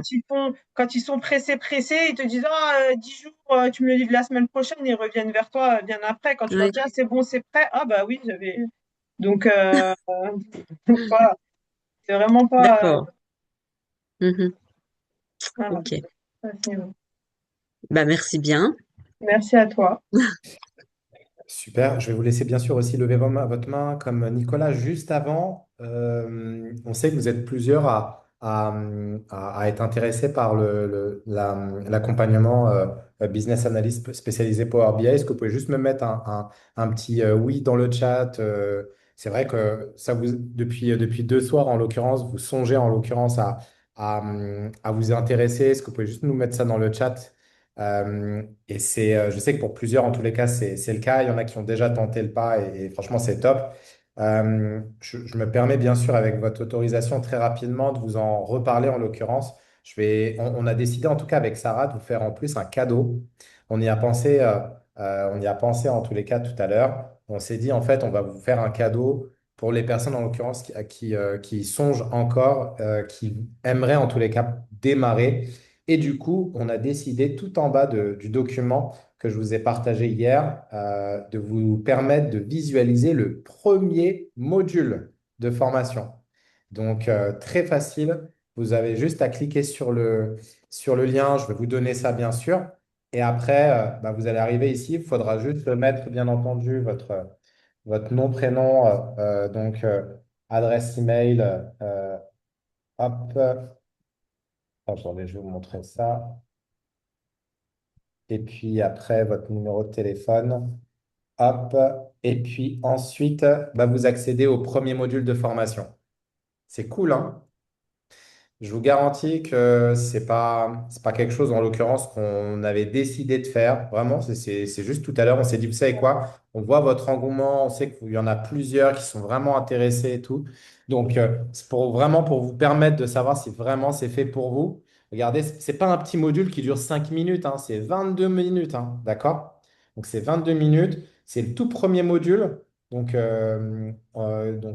Sarah qui vous explique bien sûr voilà, en long, en large, le métier de business analyst. OK? Puis après, derrière, donc il y a toute la présentation, la compréhension du métier, les opportunités dans le marché, bien sûr, l'aspect en plus au niveau rémunération qui peut être utilisé autant en CDI comme en étant en freelance. OK? Et après, toute la perspective de carrière également. Et après, tout ce qui va être vu, bien entendu, dans la formation, dans Un junior, il l'accompagnement, va tout cliquer, simplement. il va aller chercher, il va aller regarder, il va se dire, est-ce que je peux faire ça? Est-ce que je peux faire ça? Vous allez. Ouais, j'ai 2 fois ta voix en plus, Sarah, ici. Ouais. Voilà. Et voilà, tout est OK. Et le document, bien sûr, comme d'habitude, vous avez absolument tout qui est ici. Comme je vous l'ai expliqué avec Sarah hier, enfin, en plus, on vous a même mis les replays. Donc, il y aura même le replay du jour 3 tout à l'heure, je le mettrai. Jusqu'à vendredi 23h59, vous profitez de moins 75%. À partir de samedi, voilà, la tarification à moins 75, elle disparaît. C'est pas fait pour joli. Non, non, c'est vraiment un cadeau qu'on fait pour business entrepreneur. Et le démarrage, c'est le 2 mars. Voilà. Mais le 24, on a décidé en l'occurrence de vous offrir en plus une masterclass VIP, tout simplement. Et voilà, il y a bien sûr un bonus pour les meilleurs. On vous donnera en plus des missions pour vraiment les meilleurs. Voilà, et on vous accompagne, bien sûr. On vous a parlé même d'une garantie pour les personnes voilà, qui vont vraiment jouer le jeu, mais qui auront potentiellement besoin d'un mois supplémentaire ou quoi. Si vous jouez le jeu et que vous n'avez pas encore trouvé votre premier client, on vous accompagnera de manière supplémentaire, 1 mois, 2 mois s'il le faudra. Donc voilà, vous avez tout. Normalement, je vous ai partagé le document et on va pouvoir reprendre le schéma des questions-réponses. Comme ça, on est good. Si c'est pour un virement bancaire à Ziza, si tu peux juste m'envoyer un email à support@business. Bah, on peut faire très simple. Tu m'envoies juste un mail à moi directement. Je peux m'en occuper. Alors, je te mets mon mail, najib@businessentrepreneur.fr et je te donnerai comment dire, enfin, je te donnerai toutes les informations pour pouvoir faire un virement bancaire à Ziza. OK? Allez, on reprend avec Nicolas. Let's go. Bonsoir à tous. Désolé pour l'image, ma caméra est HS. Pas de Euh, souci. alors, j'avais une question, mais tu as répondu en partie, Najib. C'est justement sur les replays. Donc, justement, je voulais savoir en fait comment on y avait accès. Donc là, c'est sur les liens que tu as partagés dans le chat, c'est ça? Oui, il y a toute la présentation de l'incubateur, ouais, tout à fait. D'accord. Business Analyst expert en Power BI. Tu trouveras les deux replays des deux premières, enfin les deux premières soirées, et le replay de ce soir qui sera d'ici 22 heures à peu près. Ok. Mais qui sera où du coup? Enfin, comment on y a Sur accès? le lien, en fait, sur le même lien, Ok, sur le même lien. tu auras D'accord. juste à cliquer, tu auras le replay du jour 3. D'accord. Moi, j'avais une première question concernant l'accompagnement en fait après la formation. Alors, j'ai vu que dans le dernier module, enfin, il y a la partie effectivement lancement stratégique. Mais est-ce qu'il y a un accompagnement pour aller prospecter, pour avoir des sources de prospection ou pas? Ou est-ce qu'on est, entre guillemets, vulgairement, dire lâché dans la nature? Effectivement, on a pensé à un accompagnement, on l'a pas encore finalisé, on va dire, hein, avec Najib, hein, enfin, complète Najib ce que je dis. Donc, effectivement, on est en train de le penser. Comment on va le proposer par rapport au fait de décrocher ses premières missions. L'idée, effectivement, c'est pas de vous laisser, comme tu dis, dans la nature. Et puis on aimerait, enfin, même, enfin, comme on a dit, proposer aux meilleurs des missions, en fait, directement provenant de notre réseau. Ouais, c'est ce que tu disais hier. Ok. Ouais. D'accord.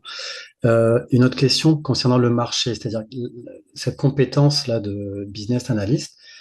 Est-ce que les clients, les sociétés ont connaissance de cette compétence ou est-ce que quand on va les prospecter, les voir, est-ce qu'on va plutôt créer un besoin?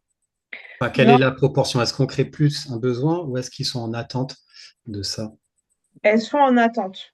Ok. Autant avant, on était dans la création de besoins, à leur dire, oui, mais vous vous rendez compte que vous avez de la donnée et que grâce à votre donnée, vous pouvez optimiser votre stratégie.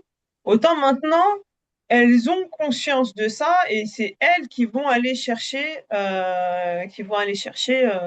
des business analysts ou qui ont ce besoin-là, qu'ils ont mis le doigt sur ce besoin-là. Et des fois, en fait, c'est un besoin, elles savent qu'elles l'ont et qu'elles se disent, ouais, peut-être plus tard. Mais si tu la rencontres à un événement et que voilà, ça se passe bien, que voilà, voilà, bah, tout de suite, bah, tiens, on se fait un point la semaine prochaine, t'es dispo, on se cale un call et puis voilà. C'est le bon timing, quoi. Ok. Ouais. Euh, ok. Et est-ce qu'il faut prévoir un budget pour justement les outils une fois qu'on sera en freelance, Power BI, etc., tous les outils qu'on va devoir utiliser en tant que business analyst? Est-ce qu'il y a c'est payant? Il y a un budget, et si oui, ça serait de l'ordre de combien? Alors, en général, t'as pas à prévoir de budget parce que l'entreprise avec laquelle tu vas travailler, elle a déjà, c'est sur son environnement à elle que tu vas aller implémenter. D'accord. Power BI Desktop, il est totalement gratuit. D'accord? Donc, tu l'importes, c'est une application Microsoft que tu importes et voilà, c'est totalement gratuit. Et quand on a besoin d'un budget, c'est l'entreprise qui en a besoin, sachant que le budget, il est mobilisé pour les mises à jour. Tu vois? Il n'est Ok. même pas mobilisé pour la publication. Quand tu publies de desktop vers l'application, là, tu n'as pas besoin de budget. Tu peux mettre autant de rapports que tu veux. Ça fait rien du tout. Mais par contre, là où le budget est mobilisé, c'est quand il y a des actualisations, il faut prendre une licence pro ou bien une licence premium. Donc voilà, Alors après, te dire qu'à mettre en place un budget, oui, Internet, 30 euros pour que tu aies accès à Internet, parce que pour avoir des desktop et machin, tu vois, mais il n'y a pas de Mhm. choses vraiment particulières, D'accord. Ok. mais voilà, qu'avoir Pour les outils qu'avoir. qu'on utilise, il n'y a pas de, ok, il n'y a pas Oui, oui. d'investissement. D'accord. Et dernière question, donc c'est une compétence qui peut s'exporter dans des pays francophones. J'imagine, enfin, je pense que oui, mais bref. C'est-à-dire, quand tu veux Ouais. dire exporter, ça veut dire quoi Bah, pour toi? c'est-à-dire d'aller apporter cette compétence en tant que freelance aussi, mais dans un autre pays. Ah bah oui, clairement. C'est une magnifique question. Ouais. Et moi, je te la signe à 2000%. Et franchement, regardez, vous devez comprendre que là, le monde, il est en pleine évolution. Je vous explique, il y a l'entreprise T-Mobile, je vais retrouver l'article, qui est en train de livrer, enfin, ils ont travaillé sur ça. Je ne sais pas quand est-ce que ça va être actif, mais ça va être une grosse révolution. C'est le fait d'avoir de la traduction réelle par téléphone. Donc, en gros, je t'explique. Tu appelles en fait quelqu'un en Angleterre, donc c'est quelqu'un qui est anglais. Lui, il te parle en anglais et toi, tu as activé une IA qui traduit automatiquement en français. Mais tu vois, tu n'as pas un outil supplémentaire. Donc, en gros, enfin, c'est assez fou, mais là, c'est qu'une question de temps. Je pense qu'en 2026 on va vivre ça. Mais quand ça va arriver, tu t'imagines, en fait, il n'y aura même plus ce truc de te dire, je suis, je suis, euh, je suis juste condamné à parler qu'avec des Français toute ma vie, en fait. Donc, Ok. donc oui, oui, clairement, le champ des possibles est conséquent et liberté à sa propre imagination. Et les principaux interlocuteurs sont qui dans une entreprise? C'est uniquement le chef d'entreprise, enfin le gérant, le PDG ou... Enfin, Ça dépend. après, il y a deux structures. Effectivement, il y a les petites structures et les plus grosses structures. Donc, c'est qui, voilà, les interlocuteurs selon Alors, votre type d'entreprise? ça dépend. Quand tu es dans une petite structure, ça va plus être les dirigeants Ouais, que tu vas avoir. Et quand tu es dans une grosse structure, ça va être l'expert métier qui a demandé ce besoin-là, qui a émis ce besoin à son N+1, N+2 et qui a été validé. d'accord. Ok, très bien. Ben, c'est bon pour moi. Merci beaucoup. Merci à toi. Avec plaisir. Je rebondis rapidement sur ce que je disais, parce que franchement, moi, ça me passionne ça. Parce que quand ça va arriver, je sais qu'il va y avoir tellement de belles opportunités dans le monde. Et c'est un article, regardez, d'aujourd'hui, hein. C'est aujourd'hui, hein, tout ça. Et c'est l'opérateur T-Mobile c'est au printemps prochain. Ah non, mais ça va être fou. Ah Ça va ouais. être fou. Ça va être fou. Et tu vois, le truc, c'est sans passer par une application. Parce que tu vois, avoir des applications à côté, c'est bon. Mais là, en fait, eh ben, tu parles et ça va être déployé. Là, je le vois dans 50 langues. Ça va être vraiment dingue. Donc, en gros, tu peux très bien parler avec n'importe quelle personne, forcément, dans des pays à haute valeur ajoutée, forcément. Donc, et tu peux donc exporter tes services, te faire connaître. Donc, et forcément, c'est là où tu te diras, bah, tu peux avoir vraiment des clients dans le monde entier. Tu vois, genre, je parle avec des Japonais, je parle avec des personnes en Australie. J'ai une compétence qu'ils ont, enfin, j'ai su me marketer en tous les cas sur les réseaux ou autres, et je peux exporter mes services. Et on a des confrères étrangers. C'est une compétence qui existe aussi à l'étranger. On est d'accord? Genre en Angleterre, enfin peu importe dans le pays, mais il y a des business analysts ou pas. Très certainement, oui, oui, très certainement, oui. Ouais, ouais, ouais. Ok. Merci beaucoup. De rien. Merci à toi pour tes questions. C'était quali en plus, donc top Nicolas. On continue. Emmanuela, salut à toi. Bonsoir, merci. Bonsoir Nadji, bonsoir Sarah. J'avais une Salut. question du coup pour vous deux, mais je vais commencer par Sarah. Je Ouais. voulais revenir dans la partie du delivery. À partir du moment où tu délivres, du coup, est-ce que tu es également force de proposition dans les décisions que va prendre l'entreprise ou tu fais juste ton delivery? Alors, justement, tes forces de proposition. Ta force de proposition, elle va être dans ta définition des KPI et dans l'action, dans le levier que tu vas mettre dans les KPI que tu as mis à disposition de l'entreprise via ton dashboard. Donc, c'est là où tu vas être force de proposition au niveau de la prise de décision. Et soit dit en passant, c'est là où il y a la récurrence aussi qui vient, hein. Parce que voilà, c'était force de proposition, la direction met en place une stratégie, puis après ils se rendent compte qu'ils ont encore de la donnée sur tel ou tel sujet et ça revient. Donc oui, c'est clairement c'est là où oui, t'es force de proposition à ce moment-là. Et c'est là, c'est la plus-value en fait du business analyst. Sinon, t'es consultant Power BI, tu vois. Ok. Donc, Du coup, dans les choix que tu vas faire de ton dashboard, des graphiques, etc., sont importants puisque au final, ils doivent en voir tout de suite la clarté, ils doivent avoir le visuel et comprendre directement les décisions qu'ils ont à prendre. exactement, c'est exactement ça. Et tu sais, même quand tu mets en place le dashboard, tu vois, hier, je vous ai montré, c'était volontaire, hein, même si, voilà, je vous ai montré deux dashboards totalement différents.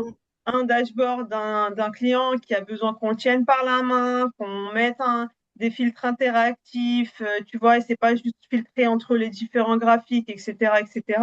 Et un autre qui est déjà technique, qui a juste besoin d'avoir un dashboard d'un audit, donc qui peut être un peu plus chargé avec plus d'éléments, mais pour lui, ces éléments, ils vont lui parler tout de suite. D'accord, très bien. Merci. Et à présent, j'aimerais bien, si tu veux bien, nous parler de ta première mission que tu as facturée. Dans Ouais. quel état d'esprit tu l'as abordée? Quelles étaient tes pensées peut-être limitantes et comment tu les as surmontées? Enfin, voilà, peut-être les difficultés que tu as dû affronter et que tu as surmontées. Ouais, ouais. Alors déjà, la première mission, en fait, quand je l'ai abordée, honnêtement, c'était moi qui m'étais déplacée et ouais, j'avais payé pour enfin, pour assister à un événement, en fait, pour voilà, discuter, rencontrer des gens qui ils auraient d'éventuels besoins. Et bah, du coup, au début, c'est un peu compliqué parce que tu as vraiment le syndrome de l'imposteur. Tu te dis, mais est-ce que je suis légitime par rapport à ça? Et en fait, j'étais à l'écoute vraiment voilà, du client et enfin voilà. Et il me disait, enfin bon, une fois que bah, il m'a dit, ouais, bah tiens, j'ai ce besoin, tiens, t'es expert Power BI, bah, on va se caler un point. C'était exactement comme ça que ça s'est passé. On s'est calé le point. Et du coup, j'étais à son écoute. Voilà, j'ai besoin de ça, j'ai besoin de ça, j'ai besoin de ça. C'était une petite structure, c'était pas une grosse structure et c'était très bien. Et du coup, voilà, tout de suite, j'ai quand même eu les bons réflexes, même si on ne les avait pas forcément donnés avant, de demander de la donnée, de pouvoir visualiser cette donnée-là. Mais c'est vrai que j'avais mal cadré. J'avais mal cadré et j'avais mal. Et puis là, ça, voilà, je l'accepte. Et puis même, ça s'était très bien passé parce que le client, voilà, quand j'avais mis en place le dashboard et tout, ouais, je mettais des erreurs de débutant. Tu fais des choses parce que tu dis, tiens, c'est sympa. Mais lui, il dit, mais non, j'ai pas besoin de ça, tu vois. Et du coup, après, je me suis dit, non, le niveau de cadrage, il est quand même très important. Et c'est ce que je vous disais tout à l'heure. Donc, il m'a demandé de faire des modifications, même si j'avais déjà enfin, dépassé mon nombre de jours travaillés. Et pour moi, bah, clairement, j'ai accepté. Je n'ai pas dit non, non, c'est bon, j'ai fait mes 10 jours, stop, je m'arrête là, ou sinon tu me payes en plus, parce que l'erreur, elle venait de moi. C'est pas une fonctionnalité qui me demandait en plus, où effectivement, on va lui dire non, mais là, tu me demandes des choses en plus alors que je t'ai livré et qu'on était bon. Non, c'est pas ça. C'était d'autres, mise en place de d'autres graphiques, plus optimisés, plus machin et tout.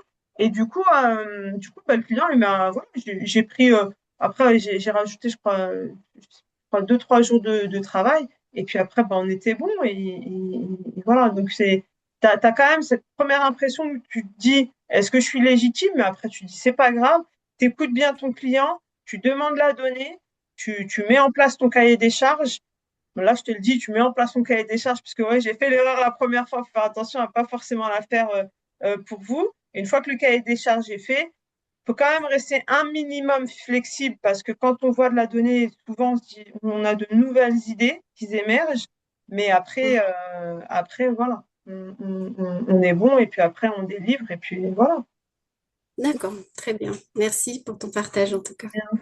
De rien. Najib, j'aurais une question pour toi, s'il te plaît, concernant mon cas particulier, parce que je ne sais pas si tu t'en souviens, mais je suis arrivée du coup au terme, moi, de mon engagement avec la BizDev.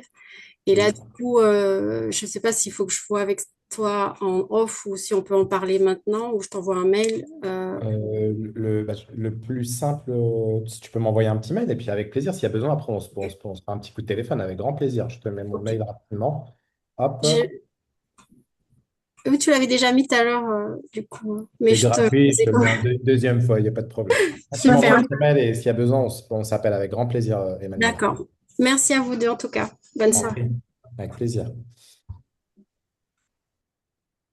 On Anissa. continue. On a Anissa qui a à nouveau a une petite question. Oui, bah, c'est une question que j'avais en tête tout à l'heure, Sarah, mais j'ai oublié. En fait, moi, j'avais une question concernant l'éventuelle concurrence qu'on pourrait rencontrer, parce que moi-même, j'ai découvert ce métier. Je connaissais data analyst, data scientist, mais je connaissais pas business analyst. Et du coup, aujourd'hui, qu'est-ce que tu peux nous dire un petit peu sur la concurrence qu'il y a sur le marché? Alors, la concurrence, honnêtement, comme on disait hier, il y a tellement d'offres que la concurrence, enfin, il y en a très peu. À part si vraiment tu vas être exigeante dans tes conditions de travail, là, potentiellement, tu vas pouvoir en avoir du style, je veux pas de télétravail, enfin, je veux que du télétravail, je veux pas travailler sur tel type de mission ou tel type de mission, tu vois, c'était vraiment limite. Mais sinon, en termes de concurrence, t'en as pas beaucoup, hein. D'accord, ok. Bah, je veux dire, t'es pas confronté à des clients qui te disent, moi j'ai un autre rendez-vous avec un autre consultant, je fais plusieurs devis, ce genre de choses, tu Ah, vois. ils le font et c'est normal. C'est normal en fait quand ils vont booker, quand ils ont un besoin, qu'ils émettent un besoin, c'est normal qu'ils vont pas tout de suite, voilà, te dire toi et que il y a d'autres personnes qui sont peut-être sur le terrain à ce moment-là. Mais si c'est pas lui, dans un ou deux jours, tu en auras un autre. Tu vois ce Oui, que je veux dire? oui, C'est, oui. tu vois, si ton positionnement il est clair, si tes trucs qui sont clairs, c'est potentiellement, tu vas faire un call avec lui, machin, il va te dire, ouais, voilà, bah, tu vois, vous avez cadré le truc, ouais, mais attends, je dois voir un autre pour, voilà, pour un autre, enfin, un autre consultant. Oui, si c'est pas lui, tu vas pas rester 6 mois sans, Oui, sans oui. mission, quoi. D'accord. Parce que nous, on n'a pas forcément, dans le cadre de cette activité, à définir un ciblage de clients, parce que c'est ce que tu disais, on peut intervenir dans tout domaine d'activité. Ouais, c'est On n'a ça. pas à se spécialiser, nous. On n'a pas à Non, non, non. cibler une population, enfin, pas une Non. population, un domaine d'activité en Un domaine. particulier, quoi. Ouais, non, tu spécialises pas un domaine d'activité. Par contre, tu définis ton champ Oui, de compétences, tu vois. Voilà, c'est plus ça. Dans ton positionnement, c'est pas. Après, tu peux avoir hein, le positionnement du style, ben moi, je fais que des dashboards techniques. Tu vois, par mm, exemple, tu pourrais dire, ben moi, voilà, j'ai ma double compétence, tu vois, physique-chimie et en fait, business analyst, du coup, je fais que des dashboards comme ça et je réponds que à cette demande-là. Mais du coup, bah, j'ai beaucoup moins de missions. de Tu vois, ferme, oui. voilà, je me ferme énormément. Après, tu peux après te dire, bah non, j'ouvre le champ des possibles. Et puis, c'est là où moi, j'ai cet état d'esprit challengeant où, voilà, un domaine, je vais pas me dire non, je connais pas, je le fais pas.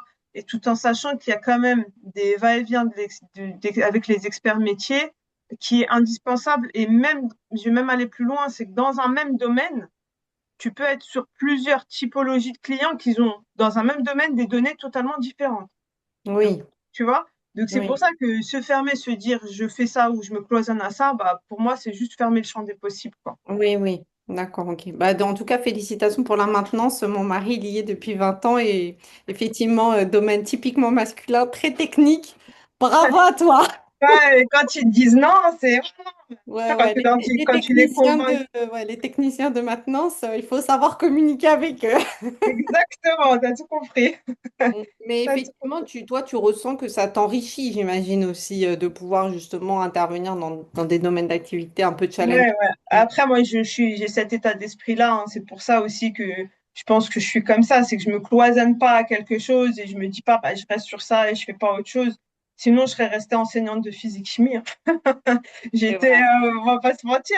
Mais bon, après, voilà, non, c'est mon état d'esprit. Mais après, un business analyst, enfin, je, il y a toujours cette phase d'échange avec les experts métiers, quoi qu'il en soit. Et du coup, et je pense que c'est une phase qui est importante. Et même si vous vous dites, non, non, vas-y, ça, je le ferai pas, je me débrouillerai, je ferai tout seul, vous serez confronté à l'erreur que j'ai faite. Et c'est pour ça que je vous le dis, enfin, en toute transparence, hein.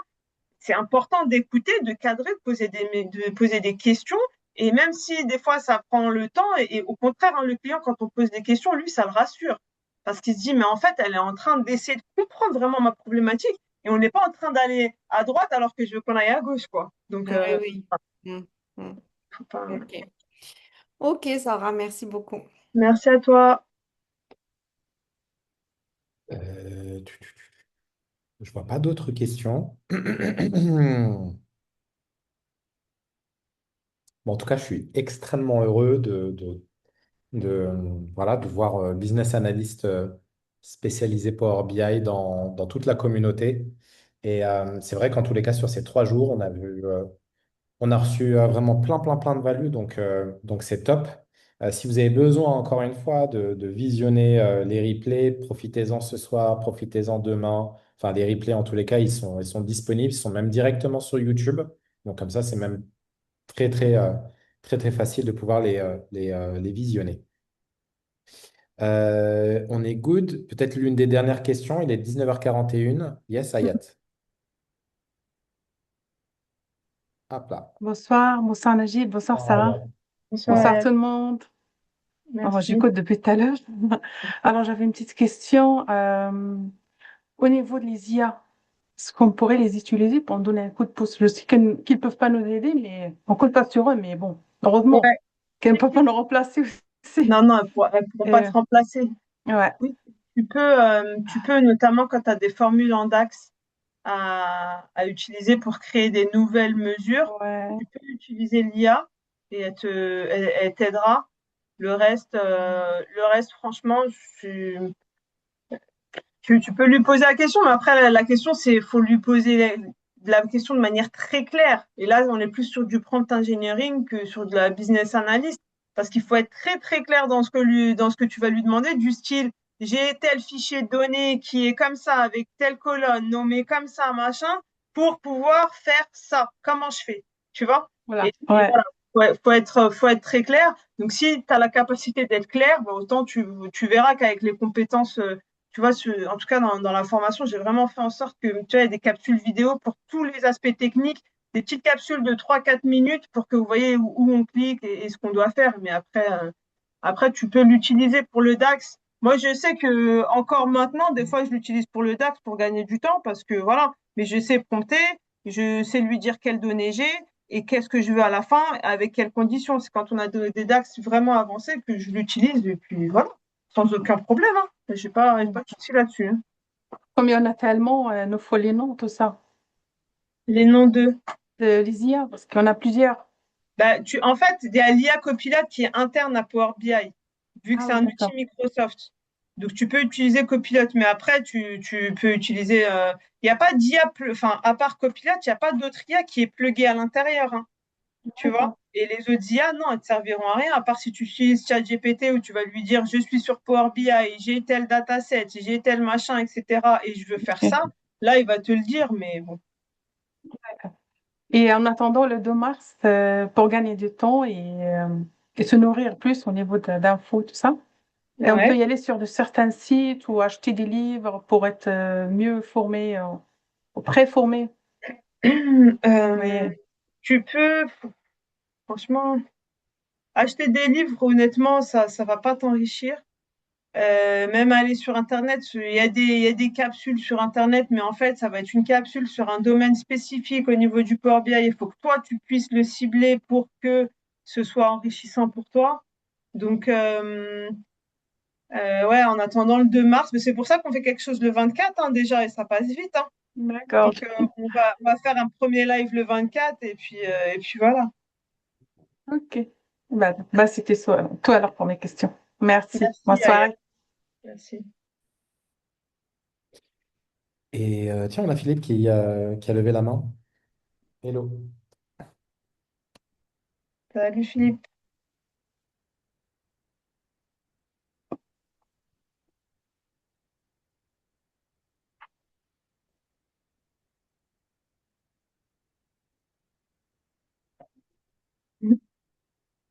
Bon, bah, il a levé la main, il est parti.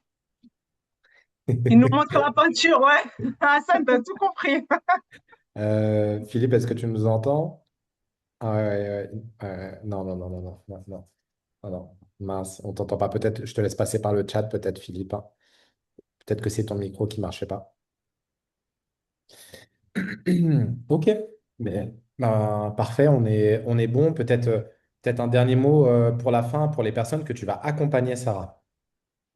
Bah, déjà, merci déjà à tous pour votre attention, même pour vos petites vos petits mots comme ça que vous mettez, qui sont toujours encourageants, qui font toujours plaisir. Franchement, merci à tous, hein. On est à l'issue des 3 lives et franchement, c'était super.